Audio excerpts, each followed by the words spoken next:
Welcome back to the Paladins Pro Circuit. Finch and Gore here with you as we start things off in Europe as always. And this first match here, Gore, is going to be exciting, but after that first week of Paladins, I kind of came away feeling like things are different, but also the same in kind of a weird way. Yeah, I actually think the balance changes that happen, realistically, they infused a little bit more champions, I think, into the meta that we got to see.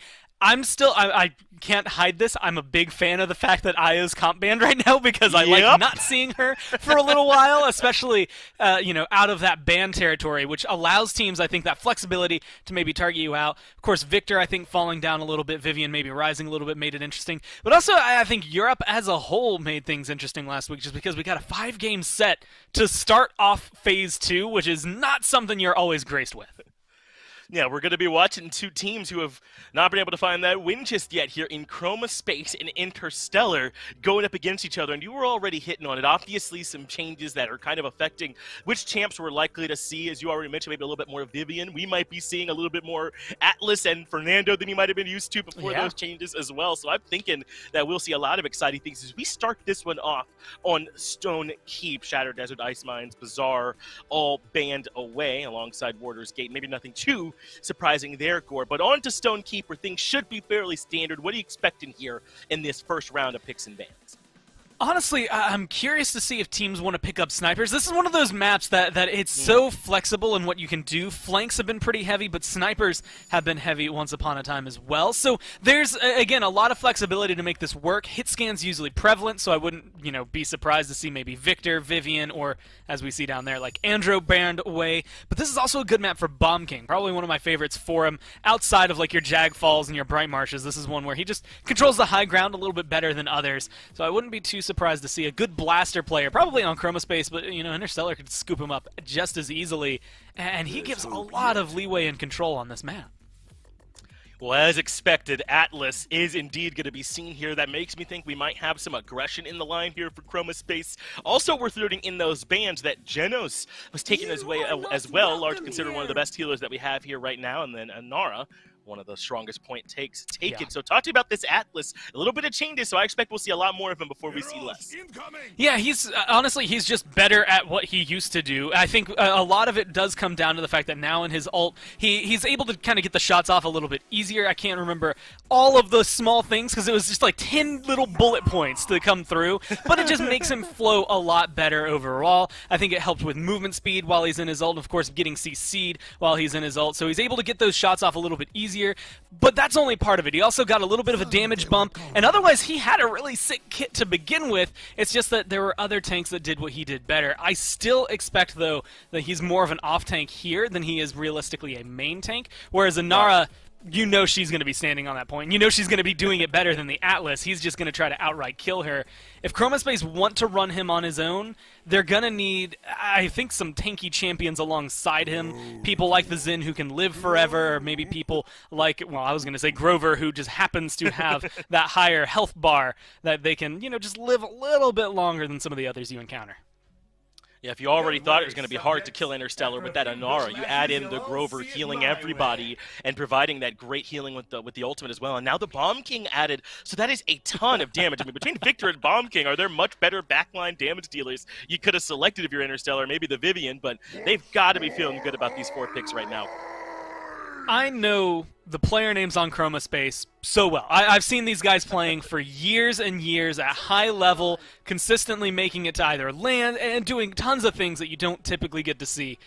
And I think this draft got out of hand. Like, I think they have a solid draft, but if I'm looking at Interstellar and I put this game in a vacuum, those 4 champions beat those 5 champions, I think. I don't even think you need another on the other side there. But Interstellar, like, those are 5 incredibly good champions here for Interstellar. But it is execution threshold, right? I think Chroma Space have that history, and because of that tiered history, it's going to be difficult. Terminus is great against Anara. I think Atlas is going to help deal with the Rom and the Bomb King and the Victor pretty well. Xin, Kinessa, it's kind of a close-range, long-range flank combo, but I think the damage numbers are there. It's, again, just execution for Chroma Space to make this work out. Yeah, I feel like there's going to be a lot of pressure on this Kness in particular to make sure there's plenty of damage coming out for this Chroma Space draft.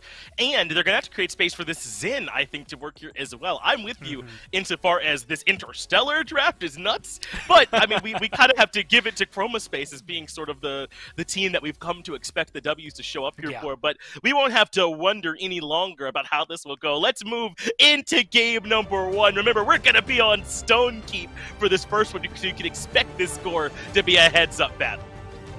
And there's so much that can go right and wrong here for both sides. I think the Bomb King for Interstellar is going to be great at controlling Keep and maybe getting some high ground. You can join that with the Victor pressure, and it can give you a lot of space on the point. But the problem is between, with Rom on one side, yes, you're going to have some damage to maybe bump you forward. But Terminus and this Atlas, I think, are going to be absolute menaces when it comes down to maybe causing some trouble. Not just for the Inara, but I think for the Grover and the Bomb King as well. But Grover, this is one of my favorite maps for him as a healer. Goes through walls, goes through floors. If you jump, I have one of my favorite plays long ago, and I guess at that I mean a little over a year ago, is Vex with an ult being able to heal people through the floor just by jumping up. So it's small things like that that can turn him from an okay support into one of the best in the game.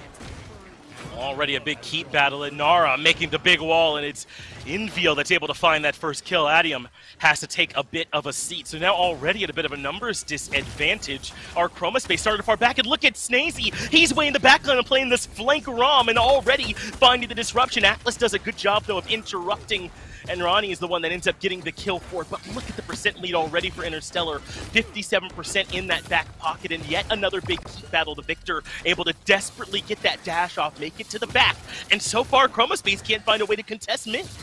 Man, you can see where the theory of Atlas comes into this, but his damage, especially when you're just firing it to get the damage off, isn't going to be enough. And unfortunately for Coriel, that's all he wrote up there on the high ground. And like you said, that 81% now leading to 42, it's going to be playing against you. You've already lost 2 members, both of them your tanks. You don't have any pressure on the point. That means they've got to find a way to push back out. 99% there for Interstellar, and Flash has made his way back out, throwing bombs keep side. That takes care of Renee with a little bit of help coming from the Inara, and the overtime starts to tick. Perhaps no big surprise there, but Interstellar find this first objective, and I think we're already seeing the problem that we thought. Between this Inara and the ROM, they have so much of that frontline ability and all the damage you could want from Victor and Bomb King. Yeah. It's one of those things. I think this Kinessa, unfortunately, didn't get to shine as bright as she wanted, and it's just because the team got rolled, and that's what ROM is bringing into this, right? Atlas isn't going to be able to flank the same way that Snaze is going to. Coriel can find those kills in like a long engagement, and I think on defense, Chroma Space are going to be able to hold no problem, especially once it gets into the courtyard, because they've got 2 hit scan that are nice long range, a Terminus who's virtually unkillable in certain circumstances. So I think the way that they're going to be able to play this is much like what you see right now. Unfortunately for Interstellar, it means no payload progress for them. But the problem is when it comes to fighting around that point, I think Bomb King just gives too much. Victor falls right into the middle ground. He can be close range or long range, much more flexible than that Kinessa, and Grover just feels like he's going to get more healing off overall than a Maldamba in those small scenarios, or at least heal more people in that short amount of time compared to the Maldamba. So I feel like the point fight's going to be where Chroma Space are always going to look weakest. That's certainly how it looked on that first point fight, and to your credit, they're looking much better here now where they've been able to establish this long zone. Interstellar starting to be able to fight their way through it, so maybe they can make their way back towards payload and start pushing, but they have been struggling so far, kind of pushed into the back and not really getting any payload progress. Now they're finally able to start get this moving here, Gora. Now we can start thinking a little bit more about how Chroma Space are going to look on these next couple of choke points. Can this Kinessa hold these angles as Snaith has tried to make his way to the back line, moving this payload around this final little corner, heading up towards high ground where he's contested by the Terminus. But the Atlas has already found a kill. Without the Victor here, that's going to delay this push substantially. They need that damage. And they're going to be able to get aggressive, but again, I just don't know if you can break down Chroma Space. Like, this isn't even where I thought they would shine on defense. This is way more early in the push overall, and so it's kind of impressive from them to be able to get this aggressive. Normally, this is a good turnaround sign. When you're going into the next round, you've been able to defend right here the entire time. It's typically a good sign for your point fight, but I don't know. I'm looking at a barrage at 70%, maybe being able to max up to at least 90 before the round ends. A King Bomb, so many good ults for Interstellar here, and they're going to be able to keep it in overtime. Everyone should be able to come to the next round with some ult stacked, and now a couple of important kills coming through. Ovum, Nepo, and Rane all falling at the backside. Adium falls as well, perhaps. Interstellar struggling. This entire push can make some kind of conversion happen here on the backside. Got the payload starting to move a little bit. This is all being done inside overtime, Gore, and they've been able to push a couple members forward to keep them stuck inside the spawn room. Chromaspace could potentially commit some ultimates here if they decide it's that important, but Interstellar are close to a conversion. Agium falls again, Coriel as well. That's all the tanks removed, and perhaps Interstellar can make this work. Ovum still standing up top, trying to keep them healthy, as it is going to bring back the Terminus to keep this going, but it's not enough. Interstellar finds the conversion. Gore, how did they break through? I mean, they kind of walked it forward. I think the fact that when it comes down to it, and this is something that just clicked for me, think of the AoE damage they have. They've got this sick grenade on Victor, who's 8-4-3, by the way. And Flash, even though he doesn't have the kills to back up what he's been doing, the progress that has been made because of the Bomb King explosives, I think just siphons that almost immediately into Barcode to let him shine a little bit brighter. And so you get locked up in a very close quarters area with all of that AoE, you're going to go down. And I feel real bad for Chromaspace. Not only do you find yourself down to 0 now, you have 2 ults, and Headhunter can be a great ultimate. You're hitting some nice shots that could get rid of Victor, but I don't know if they're both going to be able to make a big difference, especially not compared to like Seismic Crash, King Bomb on the other side.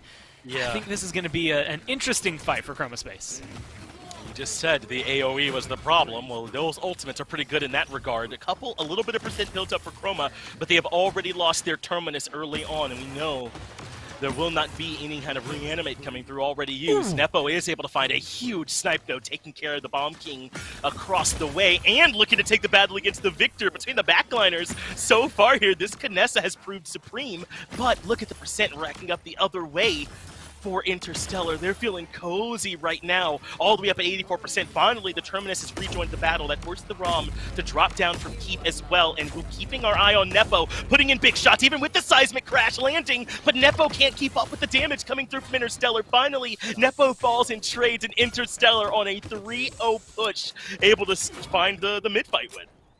Those were some incredibly good shots on, yes, and I mean this in the nicest way, the most useless targets to kill that you could have. I think getting the Bomb King and the Victor is great. It gave space for Chromaspace, but at the same time, that Inara just stood there and was like, okay, like I'm just gonna be here, guys, getting percentage. Nobody want to stop me? By the time they finally turn their attention over there, you've got Rom in a good position to get aggressive, much like Snaze is right now, and it's given Interstellar so much room to work with because they got all those kills right at that 90% area that no one's stopping them the same way they did last time. For Chromaspace, you know, they had a minute and then forced overtime before Interstellar could work with, and now there's a minute and a half still to work with, and Interstellar are about to break into the courtyard.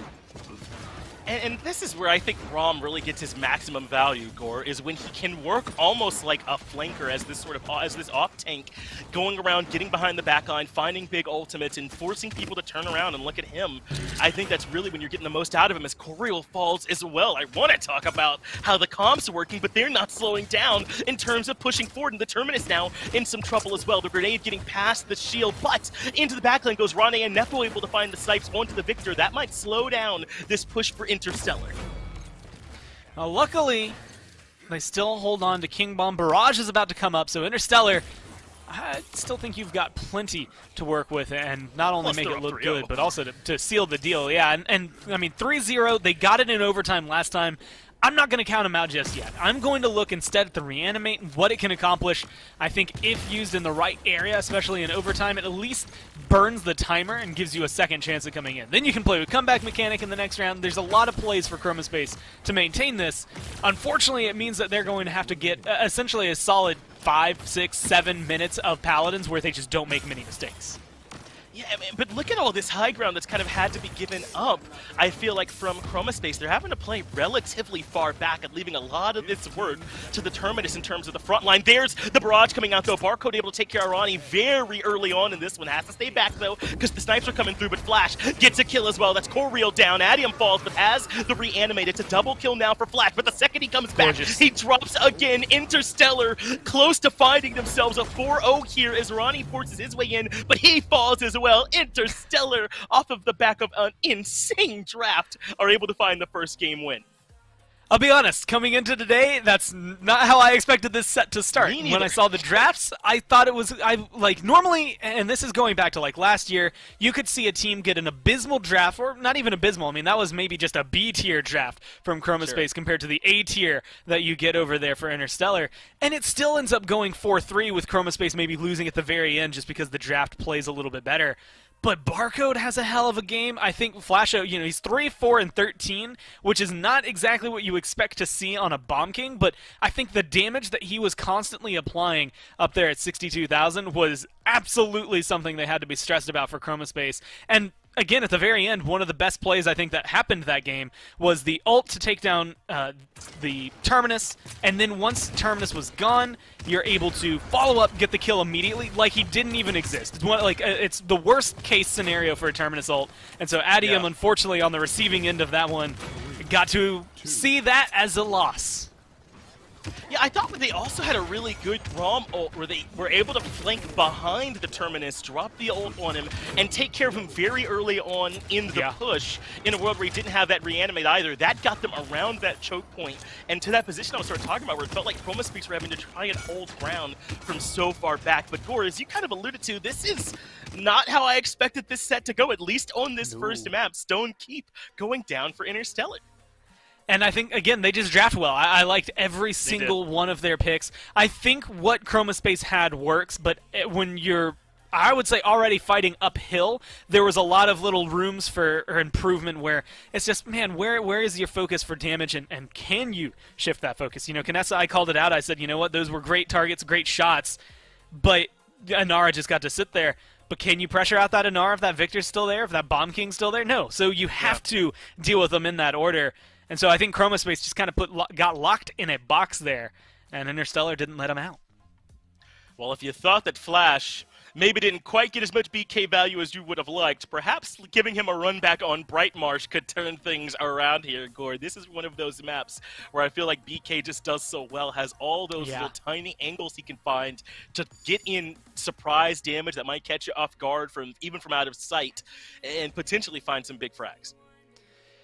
This is one of those maps where I love seeing a variety of blasters here. Like, this is going to sound really weird just because of, well, the state of things, but I don't know if I would, I want to see Bomb King, but I don't think I'd mind seeing, a Willow, a Pip come in as a blaster. I think they have room to grow here, and this is somewhere where they can work. But a lot of teams, especially right now, if you are lacking in the blaster department, you typically just pick up a flank instead, much like what we just saw Chromospace with that Zen. And I love the bans here. I think Atlas is a good ban. I think Victor's a good ban from Chromospace. But that Ruckus is the one that really calls out to me. It's something that, honestly, is a little bit bigger in Europe than it is anywhere else, unless you're Rubu, who I believe now is retired. So you're not going to see him too much in NA and Brazil. But on Bright Marsh, he's one of my favorite champions to bring in here. It does kind of sometimes feel like you're just playing a turret defense game. You're standing in one spot shooting anybody that you can see, but you also have potential to get, things like a pentakill, quadra kills constantly here,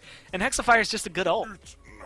I love this from Chromospace. This is if you can't beat them, join them type mentality, right? Banning away the Victor, that was a problem last time, and picking the Inara for themselves alongside this Ashe. So if they were struggling to melt down the frontliners before, just draft all those beefy frontliners onto your own squad. The only problem with it I can see is that they have given up this Genos over to the other side for Interstellar alongside this Bomb King, who we already just covered all of his strengths. Chromospace got to make sure they get some sick damage dealers to go along with, to complement this impressive front line.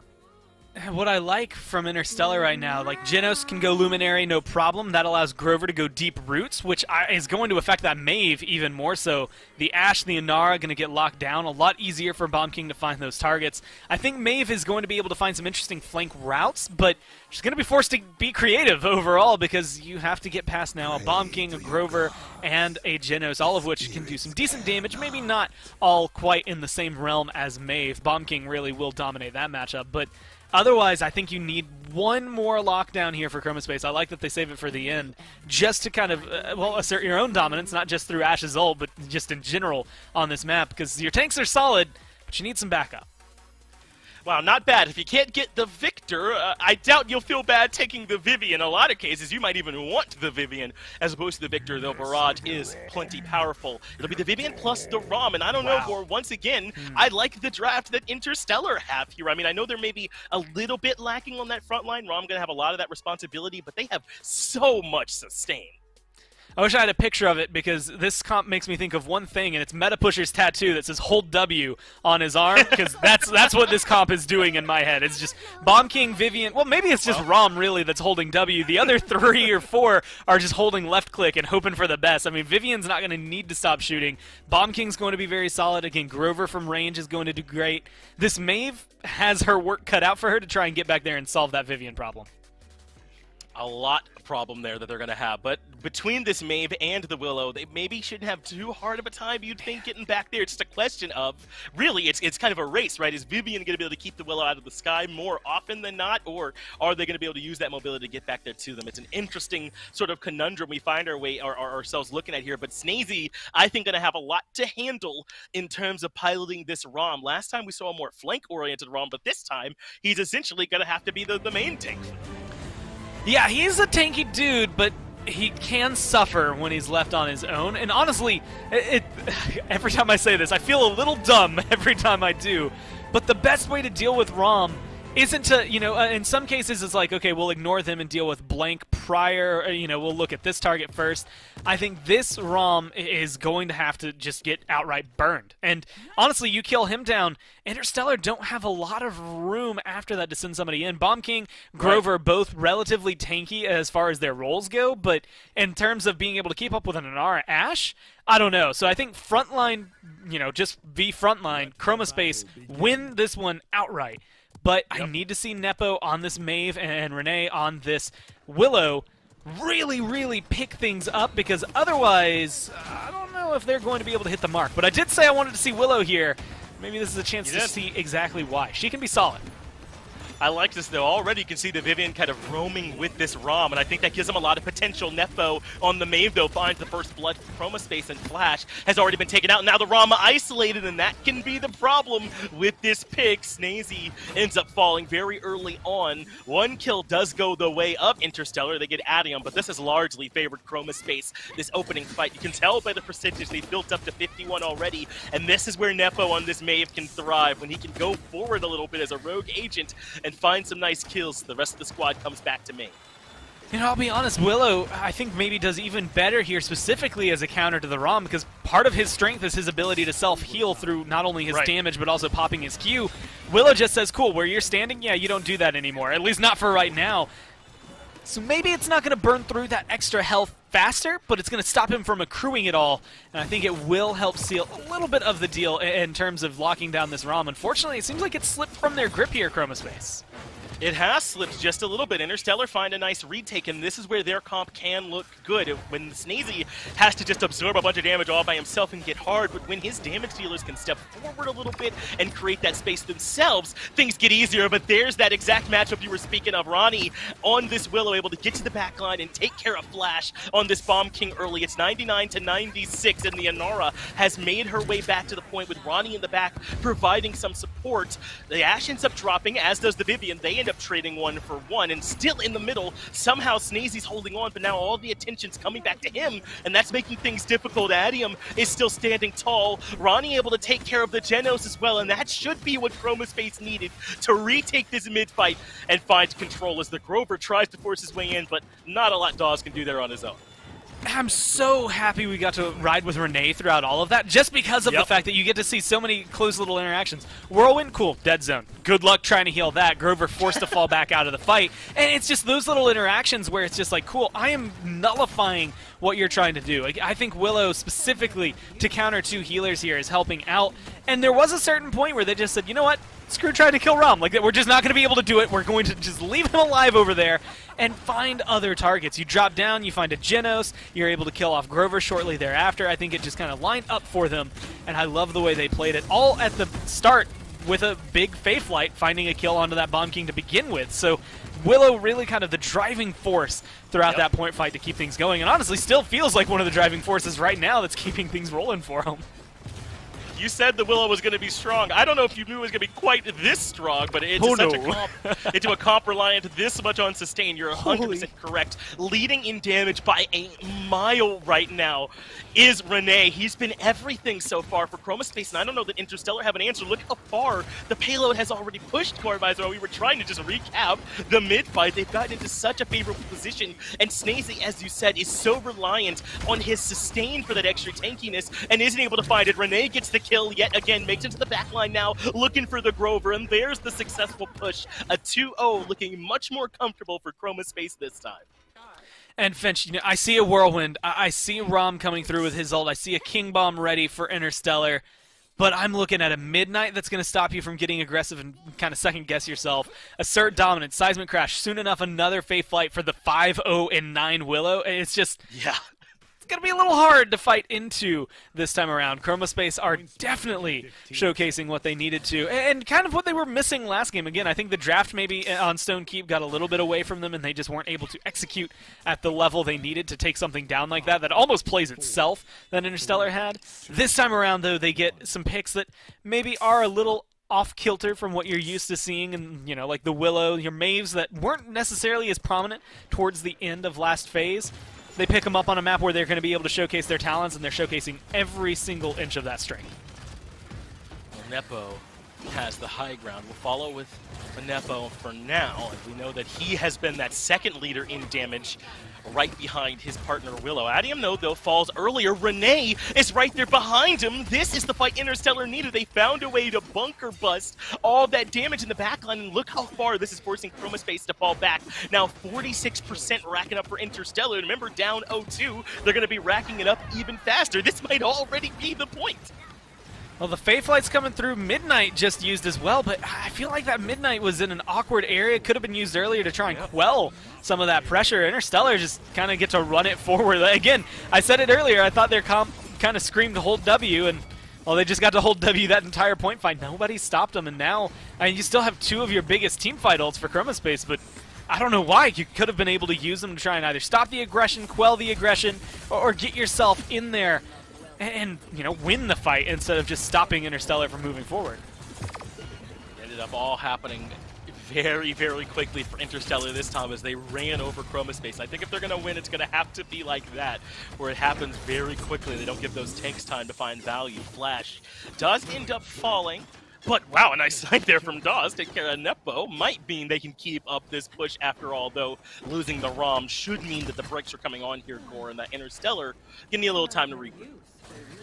Well, it's good news, bad news. Good news is for Chroma Space, defending this puts you up 3-1, then you just have to not make any slip-ups like you did this round at the point fight, and you'll be fine. Because a lot of it, again, just comes to your ults either not being used or maybe being used too late on the side of Chroma Space. I understand wanting to hold on to them, but you know, you can't save them for next game. You got to use them while you have them. I think that's exactly where we find them. But right now, this is, again, a showcase of the strength that we got to see in round one. I think it's just going to be difficult for Interstellar to break through this until they get those ults up. And I'm mainly looking at this ROM. Snaze has done a great job, but you can see all these little moments that are just making it a little more difficult to be this solo tank ROM, especially on a payload push where it's pretty easy to lock you down and control where you're moving. Makes it difficult, but I think their Vivian finding a 2-for-1 trade opens things up a bit more, but as soon as Snaze goes down, I feel like that is just it for their push potential, even with a kill onto Adium. Nepo and Coriel able to make their way through and find a couple more critical kills, so a lot getting traded in these low health kills, but I think that all has to end up favoring the defenders here, obviously, at this point, Gore. Absolutely. Because it's so much harder for Interstellar to find their group. These, like, little small trades, Chroma Space are going to be happy to take. Oh, yeah. I mean, it's the defender's advantage because, look at it. See where Ash is? She walks out of the door, and she's right there ready to defend. Interstellar do have to have a little bit of travel time to get back over here, but they still have 10 seconds. They've got a good grouping as well. Ults are all coming online, and it's one of those awkward moments, Finch. I don't want to advocate using all of your ults, but I think one or two getting thrown out, especially with your Bomb King gone, might be necessary to find the conversion here. I mean, because like you said, they're going to be down 3-1 here if they don't find it. Nepo does end up dropping, but Rani is way in the back, comfortably dropping out plenty of damage, gets rid of the Genos, but Adium has dropped, so has Ovum. Perhaps Interstellar can find the miracle conversion. In fact, they do, and Gore, they hold on to all their ults. You know, there's always something you can't can't factor into your equations. And Barcode getting a triple there was not something I was prepared for. I thought he could do well, but I mean, no Sentinels? He just decided to kind of kill him all dead, and it worked for him. He just held life left click and did it a little bit better. And that gap that we saw earlier, you know, a huge damage gap. It was, what, 20,000 for Renee. Right, disappeared in a round there. So Barcode, you know, 11, 5, and 8, solid. Third on the damage charts, just a little above the Bomb King, but only very slightly behind the Maeve. Definitely given an easy way back into the game here. But there are 10 ults on the board. And when it comes down to teamfight ults, I feel like Chroma Space, they have, well, realistically 5 that are going to shift things in their favor. A good King Bomb, a good Whirlwind can change things, but this Fae Flight is a just nuisance. Willow's going to start this one off with the ultimate, and that's going to make things harder for Flash, and that's been the problem. Flash hasn't gotten to do as much damage because he's just dying too often. I think that's his 9th death of the game, and they have targeted him. That is why this Vivian has room, but look at this pile up in the back where this Ashe has kept so many people controlled. That's 4 people all stuck inside those buildings. Snaze eventually is able to find the kill. The Genos ultimate comes out as well, but all of the percent has been built up by Chroma Space. Snaze ends up falling as well, so that's the problem taken care of. Chroma Space do have to fall back, give up that mid control, but they got a ton of percent in the meantime. And it's on equal footing, right? Last time you take one step off of the point and you're Chroma Space and all of a sudden you've lost the point. Right now, you take one step off, they got 6%, you're at 99. You're not worried. A much more dominant fight, exactly as you expected. It didn't really require that many ultimates from Chroma Space. It's actually Interstellar that committed all 5 of them and weren't able to find the kills. And again, this Willow feels like the big difference maker for me, but it was the Ashe that time. What happened, Gore? They are all stacked up back there trying to find a way to deal with her. It's the worst of both worlds, right? So you get Ashe on one side that's literally locking you into a doorway where you can't escape. If you want to, you have to get past her, and that's just not happening. And on the other side, you're getting pelted with blast damage from the Willow. There's no scenario in that you come out happy. I think you just have to die almost and reset, or you have to use some really big ults just to get a single kill, which never feels good to make as a trade, especially when you're already down. But the problem is all that free damage that Willow got after her ult was down onto, you know, hitting 4 or 5 targets at once, she's got her ult back. The same thing can be said here for the Ashe. You know, you mentioned Interstellar used all theirs, but Chroma Space still have plenty to work with.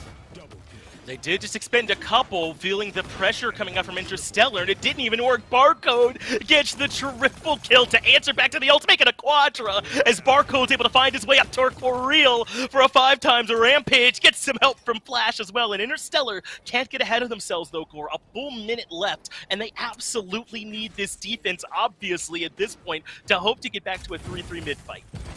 Well, I said it once this game, I'll say it again. Sometimes you just don't factor in that guy getting a quad again to be able to make things different. But right now, this Vivian, it feels like if you kill Flash, you give yourself space because Vivian can't move forward. But if you could just kill Vivian, I think you solve almost all of your own issues. Right. And that might be the target. They get rid of Barcode first here, and I think that's going to make it so much easier for Chroma Space to just move forward. Able to get Dawes as well, taking care of the 2 priority targets, even the Genos falling, despite the miracle plays coming out. Somehow, Renee and Nepo have found their way to the backline, completely opened up the front door, and now Chroma Space can start rolling this payload forward as well as this Vivian is played. She cannot do it all alone. The Grover steps forward to put the body on the point, but Chroma Space on Bright Marsh are able to get the victory. The set's tied up 1-1. I think they play that incredibly well, and it's very easy to point out where the differences were. Willow just did insane. Barcode did everything in their power to try and stop that. I mean, you can't ask for more. 16, 7, and 9 there on the Vivian. It really does come down to the blasters. I think 13, 5, and 18 versus your 6, 11, and 9 showcases where the blasters' impact was a lot heavier. Willow was top damage for most of the game. Right behind them constantly was Nepo there on that Maeve. And just as a suite of ultimates, Resilience is probably one of the best items you could get there if you're Interstellar, but at the same time, there's 5 ults you're stressed about at any given moment. The CC chain that was possible, and of course the way they used them to lock them down for Chroma Space, just showcased a solid draft, one that I think played out better in Apartments, where a lot of these fights ended up when Interstellar were on retreat. And then when it came to the push, and specifically the defense, there was not much Interstellar could do. And Gore, it felt like there were a couple of areas where Interstellar just weren't able to get enough value. I think obviously in the Bomb King where Flash was under a pressure basically the entire game, but I also wonder if Snazy on this solo tank ROM was also a bit of a misstep here, because I mean it feels like it put so much burden onto Snazy to try and be able to be that frontline presence for them by himself. I mean, either one of those picks, could you have seen an adjustment need to be made in the picks bans, or was that just in the way they executed it there on Brightmarsh? I think it's a little bit of both. I feel like some of the picks definitely favored Interstellar, but Chromospace get, I think, 5 solid champions. Maybe they're not all the best in role over there, but I mean, you get Ashe and Nara, which I think, again, as a frontline, you're going to be able to win that. And if your frontline is at best neutral with the other team, then it comes down to your DPS. But when your frontline has that much control, especially over a ROM, there's not much you can do here. So if I want to see one change from Interstellar, you can absolutely run triple DPS and make it work. I think you just need a different tank for doing it, because let's face it, Rom is not going to be your point tank that's standing there as strong as a Nara. He's going to be a secondary flank that just happens to have a lot of health behind him. That is, I think, where Rom's going to do his best work. I'm thinking back, Gore, have we seen a successful defense yet? I think all of our pushes have been successful conversions so far, and I wonder if that's any indication that these two teams between Chromospace and Interstellar are leaning towards more offensive-oriented picks, or just that once you get that momentum in your favor, you're able to keep right on pushing, as we're going into Jag Falls here for this next map. It definitely showed a big sweep. You know, Interstellar, I think, showcased their draft prowess in map 1, which helped them convert. But Chromospace, that was just good execution every single time. I mean, good use of ults to make sure that if there was going to be a point where they could lose a lot of ground, they didn't. And when they needed to regain certain choke points back, they were able to do so with, like, the Fae Flight. And this time around, you're going into, you know, Jag Falls. I'm kind of surprised that we don't see Bomb King in the top 3. I feel like top 6 for sure. But Andro has been banned a lot lately for good reason. I expect we're going to see Chromospace run rampant with that. It should be strong, but Interstellar decide they are not going to go through that same situation again. This time they prioritize the Inara to pair alongside that ROM, so we can move into more of a bit of a flanking sort of mentality and let Inara handle that main tank, point tank sort of responsibility. But now with this third pick, we get a chance to see, I imagine, this Victor coming through, especially with the Vivian already banned. But you just said how much you value the Bomb King here. I think Chromospace aren't going to feel too bad about getting to take it. Yeah, honestly, I like Interstellar's draft. I think Victor has done very well on this map in the past, and there's no reason to really look over him, especially because Barrage in certain areas is going to be very solid. Again, he can sit at a nice medium range without having to be too under threat. But when it comes to fighting in the side rooms, I mean, Rom can dominate in there right now, but they don't have a lot of side fight in my mind here on Interstellar just yet. I like what Androxus and Cassie bring, though. Again, maybe a little closer range overall. Cassie can play at long range and deal with the Victor, no problem. Big game's going to make it easy to kill Rom and Inara, but I don't know. It's kind of weird not seeing one of my favorite blasters picked up on literally his best map. Really, or any, you know, so to speak, so far here. I mean, Victor and Corvus coming through. I like this Corvus pick in a world where you cannot get Genos. Corvus feels about as good as you can get. Grover pretty strong too over there for Chromospace, but now they're going to pair in this Zen. And hasn't this felt like sort of the difference this whole set so far? Interstellar feels like are taking just the best top tier picks they can, and then Chromospace are drafting in more like comfort picks, just picks they think work in this spot. And I will give this, credit to both teams, because Jag Falls is the one where, much like Fish Market, I think anything can happen. It's a little different in terms of playstyle on Jaguar Falls, but we have seen it be kind of the breeding ground for variety overall. And I just think when you're looking at, Inara, Rom, again, 2 really good tanks, one that can sit on the point with a Victor behind her protecting her, the other who can move forward with a Xin, a lot of aggression on the side of Interstellar. But good healing on the side of Chromospace. Ashe is one of my favorite tanks, and I think she does well on this map, even if she is alone. She's got 2 healers behind her. I'm just curious to see which one is going to be primary healer here for Chromospace. I feel like it's going to be the Ying, and the Grover is going to get to flex that flavor damage that we love to see from it. And perhaps we'll get our idea on which one of those will be handling the main healing sort of responsibilities in just a moment. Jaguar Falls is indeed where we shall be heading for this all-important third match, and it is going to be the focusing lens Ying here, Gore. So is this kind of as you expected it? I honestly, no, if I'm being 100%. It's going to be a little bit extra damage. And I think the theory right here between the focusing lens and the deep roots is honestly just going to come down to the fact that the two of them, separate from each other, have enough healing that neither of them really have to focus on one being the healer, right? Deep roots will help set up, focusing lens is going to help deal damage, and between the two of them anyway, you're going to have enough healing that you're not going to be stressing too much about it. Then you add in the Cassie damage, you add in this Androxus damage, and I think it gets out of hand pretty quick for Interstellar. So this Corvus is going to have a lot of work cut out for him just to make sure his team can keep up in terms of the healing numbers, as well as the damage numbers.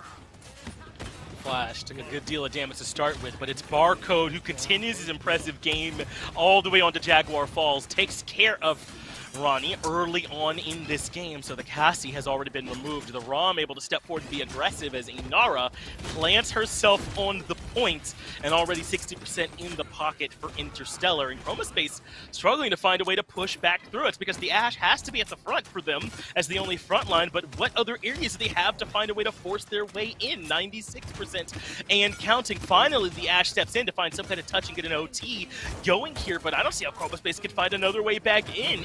Interstellar able to find this OT one more time is Chroma Space, so the things continue. Now that Barcode's gotten the double with Adium and Correal dropping, that should be enough. It is going to be the capture for Interstellar as Chroma Space kind of scattered to the winds at this point. Another kill for Barcode. Now, one of the things, I remember we were looking through notes and kind of talking about who, on these new teams, like, what's the deal with them, right? You always have to figure it out when you have a team like Interstellar that comes into the second phase in the middle of the year, and you're just like, I don't even know half these names when it comes down to it. And Barcode was one of those players where it was just like, a lot of people were talking about him, but none of us had seen him or heard of him before. I think I'm starting to understand why, Finch, if I'm being honest with you. It seems like it's Barcode versus Chroma Space in this. And you know, yes, he has a crew behind him that's definitely helping. But right now, this Victor is easily standing ahead of everybody on the team. And sometimes it is with the help of the team, but sometimes he's just doing it on his own, which is even more impressive to get done in a competitive setting like this. Well, you'll notice that he committed that barrage to make sure that the Ashe was taken out of the equation. That's why they've been able to get so much push so far without really any resistance from Chroma Space. They have not had their main tank to try and step back up and stop it. So now they've made their way to this final choke point. Finally, Interstellar have to fall back in a world where the Victor has been taken care of. And Chroma Space are going to step forward in that gap here, Core. Look to get aggressive. They take care of Flash as well. Jeez. But there's a big stun onto Adium. The reversal comes out, but not enough to save his life as Sneeze is able to find the kill. He gets to the back line once more to look for a couple of kills, or at least for some damage. This creates some space for the rest of Interstellar to step forward. Now, it's not easily done there, but I love the fact that Snaze is able to rush in, and he's running against the wall. He actually juggled the Ying for a second, and it's just small things like that that keep them out of play for a little bit, but it takes the healing down. Now you can see, with that healing delayed just a little bit, what it can open. And also just good use of ults. I think that Seismic Crash could not have asked for more targets to be able to lock down. And so Interstellar, once again, off to a really good start here on Jag Falls. They are. A 4-for-1 gets them around the final choke point. Correal tries to come through to see if he can keep the defense lasting, but they get to the backline. That's Rane who finds Barcode. That is huge to take care of the Victor. They're going to drop the Grover ultimate here as well as Snaze ends up falling right when it looked like Interstellar had their maximum momentum to get around the corner. The Ashe comes out with a big ult to stay alive. They get rid of Barcode, and somehow Chroma Space able to hold on for the defense. I think this is going to be, you know, like an unstoppable force hitting an immovable object, right? Like Interstellar are going to be so difficult to stop and hold back, but it really does depend on Renee as well as Adium here to make that difference, right? I think Barcode, I don't even think. I know Barcode was the real reason that Interstellar got so far ahead that round that it felt like it was inevitable. But I think that Enviel also had a stellar, again, Seismic Crash, but just round. I mean, 009, that's exactly what you want your tanks to be, right? I'm not taking any of your kills. I'm not dying. All I'm doing is feeding them to you. Take them up, whatever I happen to stun, lock down, any of it. Just make sure it goes your way. But we didn't get to see a lot from the Andrew. We didn't get to see a lot from the Cassie until the very end there on the defense. If they can start off this round, well, statue side, if they go for a long flank there, if you're Adium, wherever they choose to go, as long as they're able to find a good trade, this could change in Chroma Space's favor in the blink of an eye. It's worth noting, Barcode had enough creds to get the fully stacked Cauterize. Adium hitting some 6 shots to take care of Dawes, and Barcode loses the battle with Renee. The backline again loses to the backline of Chroma Space, and that opens up for Chroma to get some center control. They're able to find a couple more kills, finally taking care of that front line. At this point, all that's left is that Rom, and he shall quickly join them, and that was a much better fight here from Chroma Space. I didn't even get a chance to talk about whatever I thought that Caught was going to do. I thought it was amazing because, you know, you highlighted that, and I was just like, damn, he got a lot of money, huh? He was rolling in credits through round 1, and it meant virtually nothing coming forward with it. I think that COD is going to be so helpful when it comes into this round, but I think Adium does what he didn't get to do last time around. Last time, he got caught on the retreat. Now he's getting a good Accursed Arm. That tank's gone. That means Inveal is already gone, but it ended up still being a favorable trade for Interstellar either way. They end up getting Adium on the back end of it, and so perhaps they will get some value out of it as Barcode gets the triple onto the tail end of the fight there, Gore. So I feel like, you know, I was in programming prior to casting, so I think it's very simple. If Barcode is alive, then Interstellar are going to be able to win the point. If not, then it's all Chroma Space. Almost is that simple when it comes down to it right now. I mean, he gets eliminated early on at the beginning of that last round, or at the beginning of this round, not even last round, at the point fight, and nothing is coming up for Interstellar. I mean, it's just bad news bears galore. You've got good ults, good control from Chroma Space, and then he shows up again, and all of a sudden, that's all you need. This Victor pops his head up, again, with the assistance of his team. I always think that you cannot have a great DPS player that is shining without a good tank and a good support behind him. But right now, he's doing it whether or not he has that support, and that's the thing that's been impressive. He's just been very consistent. And I feel like if you can just consistently kill off this Victor, it just make your life easier, because right now, he's still the one getting the kills. That's a triple kill for Barcode, just as you were saying, continuing to rain down terror. And if you're Adium and Renee in that last fight, they get back to the Corvus and the Victor, remove them instantly, and we still lose that point fight somehow. That is your job in a nutshell. Now Interstellar with a ton of time surrounding this final corner. Looks like we are going to have a pause here as Dawes is the one that ends up slowing things down, but a ton of resources in the back pocket here for Interstellar. But as I was just saying, I mean, if you're Adium and if you're Renee in that last fight, I don't know how you do better to start a point fight than that, and they still cannot win it. Yeah. I mean, you almost have to consistently sink 2 people into that Victor. It feels weird. It feels that overcommitting resources like that, especially when you think they do better to try and just kill off the Ashe and take that pressure away. But if he's finding kills like that every time he's left alive, it doesn't matter if your Ashe is left alive. You have to find that pressure elsewhere. I think it's all on Barcode, man. I think you have to commit very heavily to killing off a Victor. He's 16-3-7. He's going unanswered too much. He's 15,000 damage above the next highest. Someone has to be the one to get back there. And, you know, I mean, look at what he's running. It's a very similar build to what we had last time, but Predator, maybe the biggest one to highlight, got a huge lifesteal nerf from Phase 1 to Phase 2 here. Only 25% as opposed to 40%. He's not running any items to augment that. So all the healing he's getting is either coming from Dawes or from himself. And it's not as much as he used to be getting, but he's still pumping out damage. And because he's going unanswered, there's no focus on him. It's just making it easier for Barcode to highlight how strong this champion still is. Things are starting to look a little bit scary here now for Chroma Space, who came into this one you'd have to think as at least slight favorites over Interstellar, but only because I don't think we recognized exactly what we had here in Barcode, who is taking over the set so far. It's an Accursed Arm out early from the Andro, but not any value. Adium ends up getting dropped right away. It's Barcode that gets the kill credit for it, and he is playing a flank of Victor right now. Able to get back out of there, though, has now found his way towards Cassie, who recognizes him. Renee just barely gets the better of him in that matchup, but look at all the space that Barcode created. Barcode went into that boxing match at the end with Renee before he died with 1/3 HP, and he still made it close. That's just ridiculous to me for one player to be able to do that. And so many circumstances where he should have gone down there. Now you see the rest of the team starting to shine bright. This is the problem, right? You get rid of Barcode, you still got 4 great players on Interstellar right now, and it's just making it hard. It's over. Interstellar are able to find the win here on Jag Falls in a 4-1 encore. What stuck out to me, I think when they're up against these single tank compositions, the call is to just commit ultimates to get them out of the fight as cleanly as possible. You saw Sneezy turn around and drop the ultimate to take care of that Inara just now. Or not the Inara rather, but of the Ashe. It looks to me that there's a clear call to commit ultimates to get that tank out of there. Yeah, I think that, again, once Ashe was gone, Chromospace don't have a lot to fall back on. I look at Grover as slightly tankier, but he's not a tank, right? I mean, there's a very easy distinction there. Yes, he has more health than some of the other supports. No, he cannot fill in for like an Inara that you're going to have through there. So I think it just ends up kind of biting them back, and this is the second time we've seen it from Chromospace, where just having the one tank isn't going to be enough to compete with what you're going up against, or twice, I should say, this set. We've seen it. It was just last time for Interstellar. I'm just curious as to that call again. I think you can run triple DPS, and I think it can work.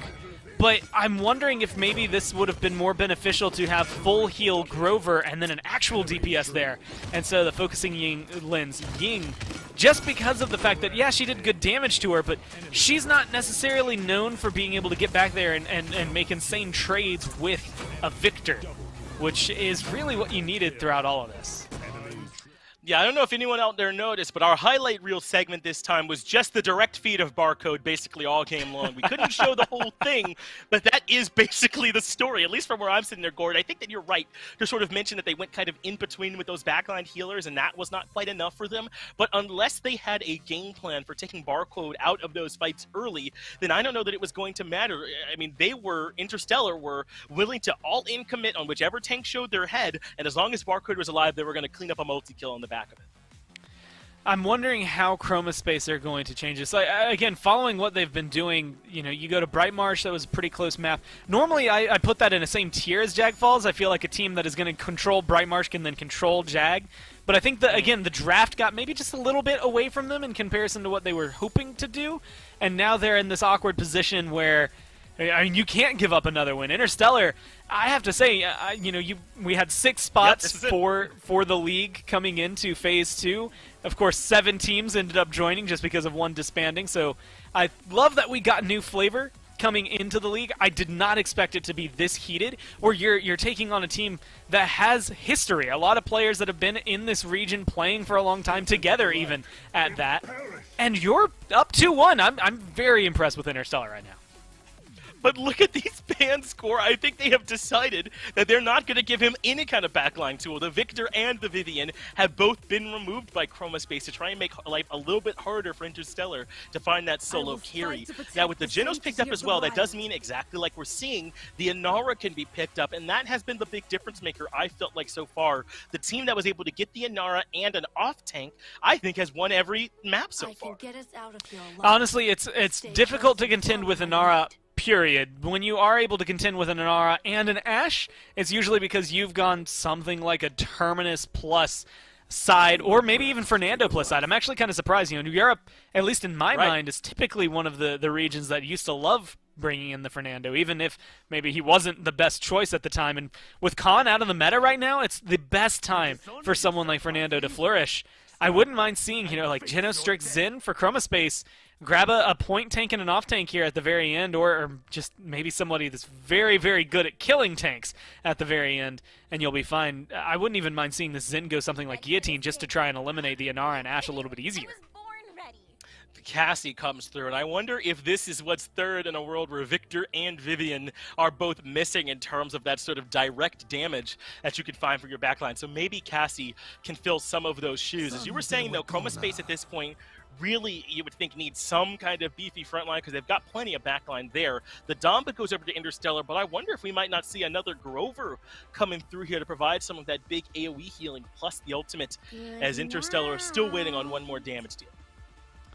Yeah, Interstellar have a lot of flexibility. We're on Splitstone, so it depends on where they want to go. Grover is actually a good call on this map, just because he can control bleachers. But with the Maldamba, it seems like they're going to look maybe a little more long range. Canessa's still available if they want a sniper to try and fill it out. Cassie already kind of hits that mark. It just depends on where you want to put their aggression. And of course, anybody I list, ignore them. Why bother? You can go Buck, and I actually like this. It's going to contend with Xin and Maeve, again, he's pretty tanky and hard to kill on his own. Yeah. And I think he's got some surprise damage that's going to make it troublesome for everybody on Chroma Space. If he can get back there and stop that Strix from lining up those shots, that's kind of his job, I feel like. But Gore, how do you think this Barrick's going to do? I feel like it's been a minute since we've seen him sort of solo main tank like this. How do you like his odds? Man, I remember a period of time where Barrick Genos was like the best combo you could get in Paladins. If you had that, you might as well surrender. You know how this game's going already. It's not anywhere near that level anymore. In fact, I feel like I've given him a much more trouble than he actually is right now. I don't think Barrick is great. He's not necessarily the worst. In the right hands, he can just kind of chill. But the problem is that it's not always the right hands. I mean, you can play him at your best level, and you are a little bit dependent on the other team just kind of sucking around you, right? Like not focusing on you to a certain extent, not hitting headshots on you. He's still got some of that sustain. I think with this Genos behind him, he's still going to be very potent. He's still a threat, but he's definitely not at the level he once was, and I think that's going to make it difficult for Chroma Space. Are you surprised at all that it's Flash on the Inara here this time? I don't know. Maybe that's the call here for him, is Adium will meet Barcode. It's Barcode on the Buck instead of the Cassie. I suppose I should have expected that this gives him a lot of that control over making sure that the backline of Chroma Space are the ones that they remove. So far, so good, though, if you're an Interstellar fan. They built up 33% control, though. Has gone back towards Chroma Space. They built a bit up by themselves as Coriol on this Barrack is in the middle. But Rane and Nepo, again, as that combo, have found a way to the back. They've taken care of the Inara and the Buck quickly, and they should now have this mid control. And looking at these, I guess technically role swaps that come through, I'm wondering if Infield just happens to have a really good Cassie, but, and I mean this in the nicest possible way, Flash, even when he's been playing blasters, has kind of had a good tank slash line coming forward for him. So I think it's not too bad to throw him on something like an Inara. Honestly, it's a lot of control as well. But yeah. I like Barcode on the Buck, and I don't like it at the same time. I feel like he's been very good at this long-range carry, and so that kind of makes me think, give him the Cassie.